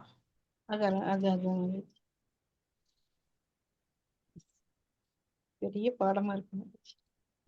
இது கொலை இல்லாட்டி கூட நம்ம ஒரு கொலை இல்லாட்டியும் கூட ஒரு பொய் சொல்லிடுறோம். அந்த பொய்ய ஆமா நான் பொய் சொல்லிட்டுன்னு ஒத்துக்காம அதுக்கு மேல 10 பொய்ய சொல்றதுக்கு பதிலா ஒரு உண்மையை சொல்லிடலாம். அது அந்த ஒரு உண்மை ஒரு நேரத்துல தான் நம்ம பாதிக்கும். இது பொய்ய சொல்லி சொல்லி லைஃப் லாங் பாதிக்கிற மாதிரி ஆகுது இல்லைங்க மாதாஜி. அதை மெயின்டைன் பண்ணிட்டே இருக்கிறோம். அதே மாதிரி நீங்க சொல்ற விஷயம் இது பொய்யோ கொலையோ இல்ல பெரிய குற்றமோ சின்ன குற்றமோ சின்ன சின்ன குற்றங்களோ, எனக்கான பௌதிக ஆசைகள் எங்கெல்லாம் இருக்குது, எதை நான் காப்பாத்துறதுக்கு முயற்சி பண்ணிட்டு இருக்கிறேன், அதை நம்ம சரணடைஞ்சு அதை எடுத்து அதை தூக்கி போட்டு அதுல இருந்து வெளியே வரத்துக்கு முயற்சி பண்ணணும். பண்ண வேண்டிய வேலை, முக்கியமான வேலை நீங்க சொன்ன வேலை தாங்க. நம்மள நாம காப்பாத்துறது தான் ரொம்ப முக்கியமான வேலை. நாம காப்பாத்தணும். அது காப்பாத்தலன்னு வச்சுக்கோங்களேன், அடுத்த ஸ்டெப் எடுக்க முடியாது பக்தியில. அது எடுக்கிற மாதிரி தெரியறது ஒரு போலியே தவிர அது நம்மள ம். நாமளே ஏமாத்திக்கிற வேலை. எஸ் மாதாஜி. அது பௌதிகத்துல பண்ணுங்க, ஆன்மீகத்துல வேண்டாம்னு நிறைய பேருக்கு நான் சொல்லுவேன். இது இந்த வேஷம் போடுறது அங்க பண்ணிக்கோ, இங்க வேண்டாம், ம். இது வேஸ்ட். அது இன்னும் பாதகத்துல முடியும், இன்னும் பாதகத்துல முடியும். நிறைய பேர் தெரிஞ்சே அப்படித்தான் இருக்கிறாங்க, தெரிஞ்சே தெரிஞ்சே. அவங்கள நாம ஒண்ணும் பண்ண முடியாது, அவ்வளவுதான். ஆமாங்க. விட்டுற வேண்டியதுதான். ஹரே கிருஷ்ண மாதாஜி, பிரணாம்ஸ் மாதாஜி. நன்றி ஹரே மாதாஜி, கிருஷ்ணா. எனக்கு விளக்கம் கொடுத்த. ஹரே கிருஷ்ணா மாதாஜி. விமலாங்கி மாதாஜி மாதாஜி சொல்லுங்க. ஹரே கிருஷ்ணா, பிரணாம்ஸ் மாதாஜி. மாதாஜி, மனித மனம் மாதாஜி ஆசைப்பட்டுக்கிட்டே தான் இருந்துச்சு. இப்ப நாம கொஞ்சம் பக்தி பண்றதுல ஆசைப்படக்கூடாது அப்படின்ட்டு நம்ம கண்ட்ரோல் பண்ணிக்கிட்டே இருக்கிறோம். நம்ம அறியாம நம்மளுக்கு சடனா ஒரு ஆசை வந்துரும். ஆஹா, இது நமக்கு கிடைச்சா நல்லா இருக்குமே அப்படின்ட்டு. அப்புறம் என்ன செய்வோம்? ஆஹா ஆஹா, ஆசைப்படக்கூடாது, பகவான் நமக்கு என்ன கொடுக்குறாரோ அதை கொடுக்கட்டும், நமக்கு தேவையில்லை அப்படின்னு சடனா உடனே உடனே அந்த ஆசைக்கு உடனே மறுப்பு வந்துருது. அப்ப அது அது எப்படி மாதாஜி? டக்குன்னு ஆசையும் பட்டுடுது மனசு, அப்புறம் வேண்டான்னு அதையும் இது சொல்லிடுது. இத என்ன செய்யறது? சொல்லுங்க நல்லதுதானே, மாதாஜி. வேண்டான்னு சொல்ற லெவல்ல உங்க அறிவு வளர்ந்துருச்சு. மனசு ஆசைப்படும். இப்ப அறிவே இல்லைன்னு ஆஹ் வச்சுங்க, அது போய் அடையறதுக்கு தான் மக்கள் முயற்சி பண்ணுவாங்க. எனக்கு இது ஆஹ் வேணும், ஆஹ் நான் போவேன், அதை அடைவேன், அப்படித்தானே மக்கள் இருக்கிறாங்க. நம்ம பக்தரா ஆஹ் இருக்கிறதுனால இந்த பொருள் பௌதிகமானது, இது கிருஷ்ணர் உம் சம்பந்தம் இல்லை, அதனால நம்ம அதை வேணாம். நமக்கு கிருஷ்ணர் சம்பந்தம் இருந்தா அது கிருஷ்ணரோடு சம்பந்தப்படுத்தி அனுபவிக்கலாம். நாம நம்ம குழந்தைங்களுக்காக ஏதோ ஒண்ணு அவங்களுக்கு இது கிடைச்சா நல்லா இருக்குமே, ஒரு வேலையே இருக்கட்டும் மாதாஜி, இந்த வேலையோட நல்ல ம். அந்த அடுத்த வேலை கிடைச்சா நல்லா இருக்கும் அப்படின்னு தோணுதா? அவங்க கஷ்டப்பட்டு வேலை செய்யக்குள்ள அப்புறம் பகவான் பார்த்து என்ன கொடுக்குறாரோ அதை கொடுக்கட்டும் போங்க அப்படின்னு நினைச்சிட வேண்டியதா இருக்கு மாதாஜி. இல்ல இது அது அத இப்ப இது பாருங்க, இதெல்லாம் இந்த ஆசைகள்லாம் ஒரு வாழ்க்கை ஆதாரம். இப்ப நாமெல்லாம் மனிதர்கள், இப்ப மிருகங்கள் மாதிரி ஏதோ வந்தது போகுது சாப்பிட்டு அப்படி இருக்க முடியாது. நமக்கு வேலைக்கு போகணும், பணம் சம்பாதிக்கணும், ஓரளவுக்கு நம்மளுடைய வாழ்க்கை தரத்தை உயர்த்தணும், இதெல்லாம் இருக்கு. இதை முயற்சி பண்ணியும் பகவான் நமக்கு பலன் அளிக்கலைன்னா எது கிடைக்குதோ அதுல நம்ம திருப்தி அடைகிறோம். முயற்சியை பண்ணாம இருங்க அப்படின்னு சொல்றது இல்ல, முயற்சி பண்ணுங்க. ஒரு வியாபாரமே பண்றோம், வியாபாரத்தை பண்ணி, ஏன்னா கிரகஸ்தர்கள் நம்ம பொருள் ஈட்ட வேண்டும், வியாபாரத்தை பண்ணி அதனுடைய லாபத்தை பகவானுக்கு அர்ப்பணிக்கலாம். அது நல்ல காரியங்கள்ல பகவானுக்கு டொனேஷன்ஸ் கொடுக்கறது, பக்தர்களுக்கு செலவு பண்றது, வீட்டுல ப்ரோக்ராம் வைக்கிறது, இப்படிப்பட்ட நல்ல விஷயங்கள்ல நம்ம அதை பயன்படுத்திக்கலாம். அதனால முயற்சி பண்ணலாம். நம்ம கிடைக்கலன்னா எது கிடைச்சதோ அதை வச்சு நம்ம வாழ்வாதாரத்தை நடத்திக்கலாம். புரியுதுங்களா? அப்படித்தான் மாதாஜி நானும் ம். செய்வேன். நம்ம காலையிலேயே நைட்டு வாழ்வாதாரம் இதுக்கு இதுக்கு அடிப்படை விஷயங்கள் இருந்தா ஓரளவு சுமாரா நிறைய நமக்கு வசதிகள் கிடைச்சதுன்னா அதையும் நம்ம பகவானுக்கே செலவு பண்ணி பகவானுடைய காரியங்கள்ல நம்ம ஈடுபடுத்திக்கலாம். யுக்த வைராக்கியம். ஆசையே பட தே ஆசையே இல்லை அப்படின்னு இல்லை. சாப்பிடாம இருக்க முடியுமா சொல்லுங்களேன்? நம்ம சாப்பிடுறோம், கிருஷ்ண பிரசாதத்தை சாப்பிடுறோம், அப்படி வச்சுக்கலாம். புரியுதா? ஆமா மாதாஜி. இல்ல பசங்க ஐடில எல்லாம் இருக்காங்களா மாதாஜி, காலையில 9 மணில இருந்து நைட்டு 11 மணி வரைக்கும் கூட வேலை முடியலன்னு இருக்காங்க. பார்க்கக்குள்ள பாவமா இருக்கும். யாருடா இப்படி எல்லாம் வேலை செய்ய சொல்றது? ஒரு 30 ரூபாய் சம்பளம் கொடுத்தா கூட போதும், அமைதியா இரண்டா அப்படின்னா கூட கேட்க மாட்டேங்கிறாங்க மாதாஜி. அப்ப கஷ்டமா இருக்கு. இவங்களுக்கு எல்லாம் புரியவே மாட்டேங்குது பாருங்களேன். இந்த காசு கூட இல்லாம ஒரு காலத்துல நம்ம இருந்திருக்கிறோமே, இப்ப இந்த நம்ம காசை வச்சு எளிமையா வாழ்ந்துட்டோம், நல்லா நம்ம வாழ எளிமையா வாழ்ந்துட்டோம். தெரியலையே. இப்ப மக்கள்லாம் எல்லாத்தையும் பணத்தை வேற விசிறி அடிக்கிற ஸ்டைல் பார்க்கணுமே நீங்க. ஆமா மாதாஜி. பணத்தை அப்ப விசிறி விசிறி அடிக்கிறது. அவனுக்கே தெரியாம அவங்க காசை எடுத்தா மாதாஜி நான் கோவிலுக்கு டொனேஷன் கொடுப்பேன். சரி, அப்படியாவது அவங்களுக்கு எல்லாம் கொஞ்சம் சுகிருதம் கிடைச்சட்டும். அப்படி ஒரு பெரிய அமௌண்ட் கொடுக்கக்குள்ள அவனுக்கே தெரியாம அவங்க காசை எடுத்து கொடுத்துருவான் அவன் பேர்ல. அப்ப எனக்கு கொஞ்சம் கஷ்டமா இருக்கும். நம்ம ஆசைப்படுறோமோ, ரொம்ப ஆசைப்படுறோமோ, அது தப்பு தானே இல்ல இல்ல, அது அப்படின்னு தப்பு கிடையாது. தோன்றது மாதாஜி. பகவத் பக்தியில நீங்க ஈடுபடுத்துறது, நீங்க ஒரு தாய், அந்த குழந்தையினுடைய பொறுப்பாளி நீங்க. அதனால நல்லது கெட்டது நல்லது செய்யலாம். அது ஒண்ணும் நான் திருடுறேன் பையன், உங்க குழந்தை இது பணம் உங்களுது தானே, நல்ல வழியில அதை பண்ணலாம். இல்லைன்னா அது போய் ஹோட்டல்ல போய் செலவு பண்ணிட்டு வரும். ஏன்னா தேவையில்லாம ரொம்ப விலை உயர்ந்த விஷயங்களை வாங்கி மாட்டிக்கிட்டு வீண்படுத்தும். இது பக்த குழந்தைகள் கூட அப்படி பண்ணுதுங்க. பக்தர்கள்னு மட்டும் இது பக்தியில இல்லாதவங்கன்ட்டு இல்லை, பக்த குழந்தைகள் கூட அது மாதிரி எல்லாம் பண்ணுதுங்க. படிப்படியா நம்ம அந்த விஷயங்கள் எல்லாம் சொல்லித் தரணும். இது எவ்வளவு தூரம் நம்ம பௌதிகத்துல போறோமோ அவ்வளவு தூரம் கிருஷ்ணர் விட்டு தூரம் விலகிட்டே போவோம். கிருஷ்ண பக்தின்ற விஷயத்துல இருந்து விலகி விலகி விலகி போயிட்டே இருப்போம். அதனால அது கவனமா இருக்கணும். ஆமா மாதாஜி. ஹரே கிருஷ்ணா மாதாஜி. ஹரே கிருஷ்ணா. வேற ஏதாவது கேள்விகள்? மாதாஜி இனி ஒரே கொஸ்டின் மாதாஜி. மாதாஜி என்னை சுத்தி நிறைய பௌதிக கூட்டங்கள் சொந்த பந்தங்கள் இருக்கிறாங்க. ஆனா அங்க போய் எந்த முறையில நான் கிருஷ்ண உணர்வு பத்தி பேச்ச ஆரம்பிக்கிறதுன்னு எனக்கு தெரிய மாட்டேங்குது மாதாஜி. இல்ல ஒரு சில தயக்கம். சில சில இடங்கள்ல நீங்க பேசவே முடியாது, அந்த மாதிரி பௌதிகமா இருப்பாங்க. அப்படிப்பட்ட அதுதான். சூழ்நிலையில நீங்க தாமரை இலை தண்ணீரா இருந்துட்டு வந்துன்னு இருங்க. சரிங்க. எனக்கு தெரிஞ்ச சொந்தக்காரங்க எல்லாம் டிவோட்டி ஆகிறது பெரிய விஷயம். ஆமாங்க உங்களை மாதாஜி. அவங்க ஆனா சீத்தல மாதாஜி சொல்லுவாங்க. மதிச்சால் ஒழி அதை செய்ய முடியாது. நான் ட்ரை பண்ணி பார்த்துட்டு எவ்வளவு முடியுதோ அவ்வளவுதான் பண்ண முடிஞ்சது. அதனால அப்படியே அதுதான். டச் பண்ணாம எல்லாரையும் விட்டுட்டேன். முதல்ல ஆரம்பகட்ட பக்தரா இருக்கும்போது ரொம்ப போராடினேன். மீன்ஸ் நம்ம ஒருத்தரையும் டார்கெட் பண்ணோம். இப்ப நாத்தனா இருக்கிறாங்கன்னு வச்சுங்க, அவங்கள மட்டுமே டார்கெட் பண்ணி சொல்லி பார்த்து, இப்படி இப்படி நான் பண்றேன், நீங்களும் பண்ணுங்க, இது நல்லது, இந்த மாதிரி கிளாஸ் கேட்குறேன், இது படிங்க, பிரபுபாதருடைய புத்தகம், இது பிரசாதம் சாப்பிடுங்க அப்படின்னு ஒருத்தரா நீங்க டார்கெட் பண்ணி சொல்லி பாருங்க. நான் அதெல்லாம் பண்ணி பார்த்துட்டேன், சரிங்க. தோத்துட்டேன். அதுதான் அதை பத்தி மாதாஜி. பிரச்சனை இல்லை, அவங்க கிட்ட அன்பா தான் இருப்பேன். நான் போவேன், அன்பா சரி. இருப்பேன். ஏன் இது பாருங்க, என் கொள்கையை நான் விட்டு கொடுக்க மாட்டேன். கல்யாணத்துக்கு வந்தா கூட சாப்பிட மாட்டேன். நான் வீட்டுல செஞ்சு சாப்பிட்டு வரேன், உங்களோட சந்தோஷமா இருக்கிறேன், அவ்வளவுதான். மாதாஜி சரி. ஆனா அவங்க எடுக்கிற ஒரு சின்ன சின்ன விரதத்தையும் பெருசா பேசுவாங்க மாதாஜி. ஆனா நாம எடுக்கிற ஆமா. விரதத்தை மட்டும் ரொம்ப அப்படியே இந்த பேசுவாங்க. காதுல வாங்கி அந்த அது காதுல இது விட்டுறணும். இது பாருங்க, மௌனமா எனக்கு கோபம் வந்துரும் மாதாஜி உடனே. உங்க விரதத்தை கோவப்படக்கூடாது. பத்தி நான் பேசுறேன்னா என் விரதத்தை ஏன் பத்தி நீங்க மாதாஜி, ஏன் இங்க பேசுறீங்க? பாருங்க, ரெண்டு பேருகிட்ட பேசவே முடியாது, அறிவாளிங்க முட்டாளுங்க. இந்த முட்டாளுங்க கிட்ட பேசி டைமே வேஸ்ட் பண்ணணும், பேசவே படாது. இங்க இதுங்க கேட்காது, இதுங்களுக்கு இது அவர்களுடைய அறிவை தெரிந்துதான் நீங்க பேசணும். எங்க நீங்க பேச முடியும்? யார் உங்க பேச்சு கேட்கறாங்களோ அங்க பேசணும். அவங்களுக்கு புரியாது, அவங்க நம்மள மட்டமா பேசுறாங்க, ஃபீட்பேக் எடுத்து இந்த வரங்க அப்படின்ட்டு வந்துடணும், அவ்வளவுதான். அது மாதிரி அவங்களுக்கு ஒரு சூடு இருக்குது பாருங்க, அது பெரிய சூடு.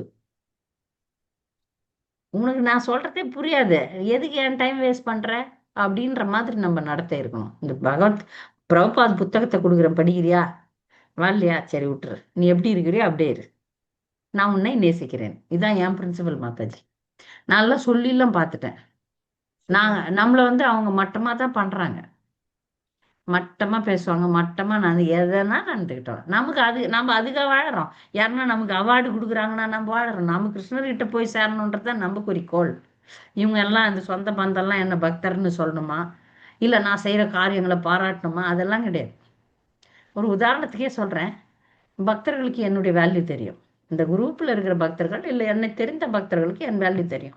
நான் சரிங்க. சாதாரண மக்கள்லாம் என்னென்ன மதிப்பாங்களா? நான் யாரு, என்னுடைய வேல்யூன்னா தெரியாது. அவங்க நார்மலா தான் நம்ம கிட்ட நடப்பாங்க. அங்க நான் அதை பத்தி எதிர்பார்க்கறதே கிடையாது. அது என்னுடைய குறிக்கோள் கிடையாது. என் மதிப்பு தெரியாத மக்கள் தான் அவங்கெல்லாம். ஆனா அதை கவலைப்பட்டுக்கல. இங்க மரியாதை வாங்கணுன்றதா என் குறிக்கோள் இல்லை. எதனா பேசு, இந்த காதுல வாங்கி அந்த காதுல விட்டு போயினே இருக்கணும். நமக்கு ஆரிய கூத்தாடினாலும் காரியத்துல கண்ணா இருக்கணும். இந்த சொந்த பந்தங்கள்ல நம்ம ஏன் திசை திருப்பணும்? அவங்களாம் சொந்த பந்தங்கள், அன்போட இருந்துடலாம், அவ்வளவுதான். பிரகலாத் மகாராஜர் ராட்சசர்களோட தான் இருந்தாரு. அவர் ராட்சசர்களுக்கு தான் மன்னனாவே இருந்தார். கடைசியில நரசிம்மர் பார்த்துட்டு அவருக்கு ஆசீர்வாதம் எல்லாம் கொடுத்துட்டு போனதுக்கு அப்புறம் கூட நான் பக்தர் சபையில இருந்தார். அவரு ராட்சச கூட்டத்துல தான் தலைவரா இருந்தார். நீங்க பார்க்கலாம், அப்புறமா வர பாஸ்ட் டைம்ஸ்ல கூட தேவர்களுக்கும் அசுரர்களுக்கும் சண்டை நடக்கும். அதுல பிரகலாத் மகாராஜர் அசுர கூட்டத்துல தான் இருக்கிறார். சரிங்க. ஆமா அங்கதான் மாதாஜி. கிருஷ்ணர் ஐயா, யோசனை பண்ணி பாருங்க, அவர் மட்டும்தான் பக்தரா இருந்தாரு. அந்த கூட்டம் அப்படியே தான் இருக்குது, அசுர கூட்டமா. அதுல ஒன்று ரெண்டு மாறி மாதாஜி இருக்கலாம். எனக்கே டவுட் இருந்தது மகாபலி பேசும்போது, பிரகலாதோட பேரன்ல மகாபலி. ஆமா, அது எப்படி அவர் பிரகலாதருடைய அசுரனா மகன் இருக்கிறாரு கூட ஒரு பக்தன் டவுட் ஆகல. இருந்தது. அது பாருங்க, நோட் த பாயிண்ட். பிரகலாதருடைய மகன் விரோச்சன் பக்தன் கிடையாது, ஓ பக்தன் ஆகல. ஆனா அவர் முயற்சி பண்ணார். முயற்சி பண்ணியிருப்பார். நிறைய பேர் பக்தர் கூட ஆயிருப்பாங்க, வரலாற்றுல எழுதப்படாமல் கூட இருந்திருக்கலாம். அவர் அவர் பக்தனா இருந்தாரு, எவ்வளவு முடியுதோ அவ்வளவு பண்ணிட்டு போயினேன்ட்டார். அவ்வளவுதான் நம்மளும் பண்ணணும். நம்மளால எவ்வளவு முடியுதோ அவ்வளவு பண்ணிட்டு நம்ம குறிக்கோள் அவரை அடையணும். அதாவது சுயநலமா இருக்கணும்னு நான் சொல்லல, நாம நம்மளையும் காப்பாத்தணும்ல. அதான். இந்த எக்ஸாம்பிள் நல்லா சீத்தல இருக்கு மாதாஜி. சீத்தல மாதாஜி சொல்லுவாங்க மாதாஜி, யாரை பார்த்தாலும் கிருஷ்ண உணர்வு சொல்லுங்க, கொடுங்க. தப்பு, நீங்க அவமானம் எதிர்பார்க்காதீங்க, பிரச்சாரம் பண்ணுங்க மாதாஜி, நிறைய இல்ல பேர் அது கிளாஸ்க்குள்ள அது வர வந்து சொல்லுங்க ஒரு அப்படின்னு லெவல்ல சொன்னாங்க. அவங்கள காப்பாத்த முடியும்னா அந்த அளவுக்கு கை கொடுக்கணும். சரிங்க மாதாஜி. இல்ல அவங்கள காப்பாத்த முடியாம நேரத்தை வீணாக்க கூடாதுல்ல. நீங்க ஆ, பாருங்க, இதுக்கு ஒரு அழகான உதாரணம், நல்லா கவனமா கேளுங்க. இந்த ரெட் கிராஸ் கேள்விப்பட்டிருப்பீங்களா? ரெட் கிராஸ் இயக்கம். ஆமாங்க ஆமாங்க. அவங்க என்ன பண்ணுவாங்க, மனித எங்கெல்லாம் சண்டை நடக்குதோ அங்கெல்லாம் போய், இல்ல விபத்து, சண்டை, அந்த இயற்கை சீற்றங்கள் எங்கன்னா அந்த பூகம்பம் நடந்திருக்குது, அங்கெல்லாம் மக்கள் நம்ம அடிஞ்சு விழுந்து கிடப்பாங்கல்ல, அப்போ ரெட் கிராஸ் வந்து ஒரு மெடிக்கல் டீம், டாக்டர்ஸ், நர்ஸு எல்லாரும் இருப்பாங்க. அவங்க ஓடுவாங்க. அவங்க ஓடி போய் இப்போ முதல் வேலை என்ன பண்ணுவாங்க தெரியுமா? 3 கலர்ல பேண்டு கட்டுவாங்க. பழைக்கவே பழைக்காது அப்படின்னு ஒரு கலர், இது கொஞ்சம் டைம் ஆகும் அப்படின்னு ஒரு கலர், இது குயிக்காக பழச்சிடும் அப்படின்னு. அப்போ குயிக்காக விரைவில் பிழைக்கக்கூடிய ஆளுங்கள்லாம் கவனம் பண்ணுவாங்க. ஃபர்ஸ்ட் டக்குன்னு அவங்களுக்கு போய் இம்பார்ட்டன்ஸ் கொடுத்து அவங்கள காப்பாற்றிடுவாங்க. அப்போ அவங்க அந்த டீம், அந்த கா காப்பாற்றப்பட்டவர்கள் என்ன பண்ணுவாங்க, இவங்களோட சேர்ந்துக்குவாங்க. சேர்ந்து அடுத்த லெவலுக்கு போவாங்க. இன்னும் கொஞ்சம் அட்டென்ஷன், கடைசியில் தான் தேரவே தேராதுன்றதுங்க கிட்ட கடைசியில் தான் போவாங்க. அது மாதிரி தான் நம்ம பக்தியில் யார் வேகமாக வருகிறார்களோ அவங்களுக்கு நான் எப்பவுமே அப்படிதான். நான் திருமணம் செஞ்சு வைக்கிறது கூட அப்படிதான் பண்ணுவேன். பார்ப்பேன், நான் ஒரு முறை 2 முறை பார்ப்பேன். அவங்க எப்படி என்கிட்ட நடந்துக்கிறாங்கன்னு எனக்கு அப்போ தெரிஞ்சிடும், இதுக்கு நான் பண்ணி வைக்க முடியாது அப்படின்றத கண்டுபிடிச்சிடுவேன். ஒரு சிலர் தாயே நீ சொல்லு, நீ எங்கே சொல்றியா அங்கே கட்டிக்கிறேன், உங்களுக்கு ஸ்டெப் எடுப்பேன். சரிங்க மாதாஜி. ஸ்டெப் எடுத்து அவங்க ஜாதகமே சரியில்லைனாலும் அவங்களுக்கு எப்படியாவது கல்யாணத்தை பண்ணி வச்சிருவேன். அந்த மாதிரி முயற்சி எடுத்து, ஏன்னா அவங்க ஒத்து வராங்க. அது மாதிரி நான் வரேன், பக்திக்கு வரேன் அப்படின்ற ஆர்வம் அவ்வளோ குட்டி இருந்தா கூட போதும், அதை நம்ம என்கரேஜ் பண்ணும், ஆதரிக்கணும், சப்போர்ட் பண்ணும். சரிங்க. அந்த மாதிரி ஆளை ஐடென்டிஃபை பண்ணும். அதுதான் உங்களுக்கு சொல்லப்படுறது. மாலை கொடுத்தோடனே நான் ஒரு 4 மாலை பண்றேங்க அப்படின்னு ஃபோன் பண்ணணும் அவங்க. அப்ப அவங்கள பிடிங்க, 8 மாலை பண்ணுங்களேன், 8 மாலைக்கு வந்துருவாங்க. அப்புறம் 16 மாலை பண்ணுங்களேன், வந்துருவாங்க. அப்ப இந்த புக்கு பகவத்கீதை கொடுங்க, அப்புறம் பாகவதம் கொடுங்க, கிளாஸ்க்கு வர வைங்க. அப்படி படிப்படியாக அவங்கள கூப்பிடலாம். சில பேர் தயாரா இருப்பாங்க, அவங்களுக்கு டைம் ஸ்பெண்ட் பண்ணுங்களேன். அது சொந்தக்காரோ அசலோ யாரா இருந்தானே, சரிங்க மாதாஜி. புரியுதா? அந்த மாதிரி புரியுதுங்க. பண்ணுங்க. சொந்தமோ அசலோ அதை பார்க்காதீங்க, பக்திக்கு வருவாங்களா இல்லையா. அது பாடா பட்டு என் சொந்தம் என் பந்தம்ன்ட்டு அது பின்னாடி போனீங்கன்னா நீங்களும் கீழே விழுவீங்க, நீங்க முன்னேற மாட்டீங்க. நெருங்கிய உறவினர்கள் கிட்ட நீங்க ரொம்ப ஜாக்கிரதையா இருக்கணும். அவங்க எல்லாம் பக்தரா இல்லைன்னா நீங்க இறங்கிடுவீங்க. கவனமா நான் அதை இருக்கீங்க நிறைய மாதாஜி. பக்தர்களுக்கு சொல்லுவேன். சரிங்க. அங்க நீங்க ஜாக்கிரதையா இருந்தாகணும். நெருங்கிய உறவினர்கள் பக்தர்களா இல்லை, அது சமாளிக்கிறதுக்கே உங்களுக்கு பெரிய திறமை வேற வேணும். நீங்க முன்னேறணும், அவங்க வந்து முன்னேறாம உங்க காலை பிடிச்சி பிடிச்சி கீழே இழுப்பாங்க. அப்படிப்பட்டவங்க கிட்ட நீங்க எப்படி இருக்கணும்? என்னுடைய சொந்த பந்தம்லாம் சவுத் இந்தியாவில் இருக்குதுன்னு தான் நான் மாயாப்பூர்ல செட்டில் ஆயிட்டேன். வருஷத்துக்கு ஒரு முறை போய் எல்லாருக்கும் அரசியல்வாதிங்க கும்பிட்டு போடுற மாதிரி போட்டு வந்துடுவேன், அவ்வளவுதான். சரிங்க இல்லைன்னா மாதாஜி. அங்க எல்லாத்துக்கும் நான் போய் ஆகணும். எந்த சொந்த பந்தமும் எனக்கு ரொம்ப டீப் சொந்த பந்தம்லாம் இல்லைங்க. இருக்கிறாங்க, அவ்வளவுதான். சரி. ரொம்ப நெருங்கிய சொந்தம் அப்படிலாம் இல்லை, இருக்கிறாங்க, அவ்வளவுதான். ஆகிய அவங்களுக்கே நான் என் வாழ்க்கையை விட்டேன்ற மாதிரி கிடையாது, வருஷத்துல ஒரு முறை. இப்ப நாங்கெல்லாம் இருக்கோங்க மாதாஜி. ஹரே கிருஷ்ணா. சொந்த பந்தங்கள், பக்த சொந்தங்கள் இருக்கிறாங்க. இப்போ 2 பேரிடம் பேசவே கூடாது. யாருக்கு நீங்க இங்க டைப் அறிவாளி வச்சிருக்கீங்க? கிட்டயும் முட்டாள் கிட்டயும் சொன்னீங்க மாதாஜி. அறிவாளி ஒருத்தர், முட்டாள் ஒருத்தர் சொன்னீங்க மாதாஜி. இது பாருங்க, ரொம்ப அறிவாளின்னு வச்சுக்கோங்களேன். ரொம்ப அறிவாளினா அவங்க வந்து அவங்களே நம்மளை புரிய வச்சிருவாங்க. நம்ம ஒரு கேள்வி கேட்குறோம், ரொம்ப அறிவாளினா அழகா அதை விளக்கம் பண்ணி கொடுத்துருவாங்க. அடி முட்டாள்னா அது ஆர்கியூ பண்ணி பண்ணி பண்ணி நம்மளை சாவடிச்சு நம்ம இருக்கிற மண்டே காலி பண்ணிடும். முட்டாளங்கிட்ட பேசவே முடியாதுங்க. ஏன்னா அது முட்டாள்தனமான கொள்கைகளை வச்சிருக்கோம். அதுதான் அப்படின்னு வேற நான் பிடிச்ச முயலுக்கு 3 கால் தான் அப்படின்னு அமக்களம் பண்ணும். முயலுக்கு 4 கால்னு உலகத்துக்கே தெரியும். ஆனா இந்த குறிப்பிட்ட நபர், இந்த முட்டாள் நபர் 3 தான் நீங்க பார்க்கல அது இதுன்னு ஆர்கியூ பண்ணும், டைம் வேஸ்ட். அதனால அப்படிப்பட்டவங்க கிட்டலாம் பேசாதீங்க. ரொம்ப அறிவாளினா எப்படி சொல்றேன்னா, நடைமுறை வாழ்க்கையில சொல்றேன். ரொம்ப அறிவாளினா அவங்களுக்கே எல்லாம் தெரியுது, நாம என்ன அவங்களுக்கு போய் சொல்றது? அவங்க கிட்டே நம்ம பேச முடியாது இல்லையா? நம்ம பக்தி பிரச்சாரத்துல போகும்போது ஏற்கனவே ஒரு இயக்கத்துல இருக்கிறாங்க, அவங்க வந்து ஒரு ஸ்ட்ராங்கா இருக்கிறாங்க. ஒரு ஸ்ட்ராங் முஸ்லீம் கிட்ட போய் பிரீச்சிங் பண்ணுவீங்களா? முடியாது மத மதர். போதகர் கிட்ட போய் பிரீச்சிங் பண்ணுவீங்களா? வணக்கம்ன்ட்டு போயிடுவோம். அதையும் நீங்க கண்டறியணும்.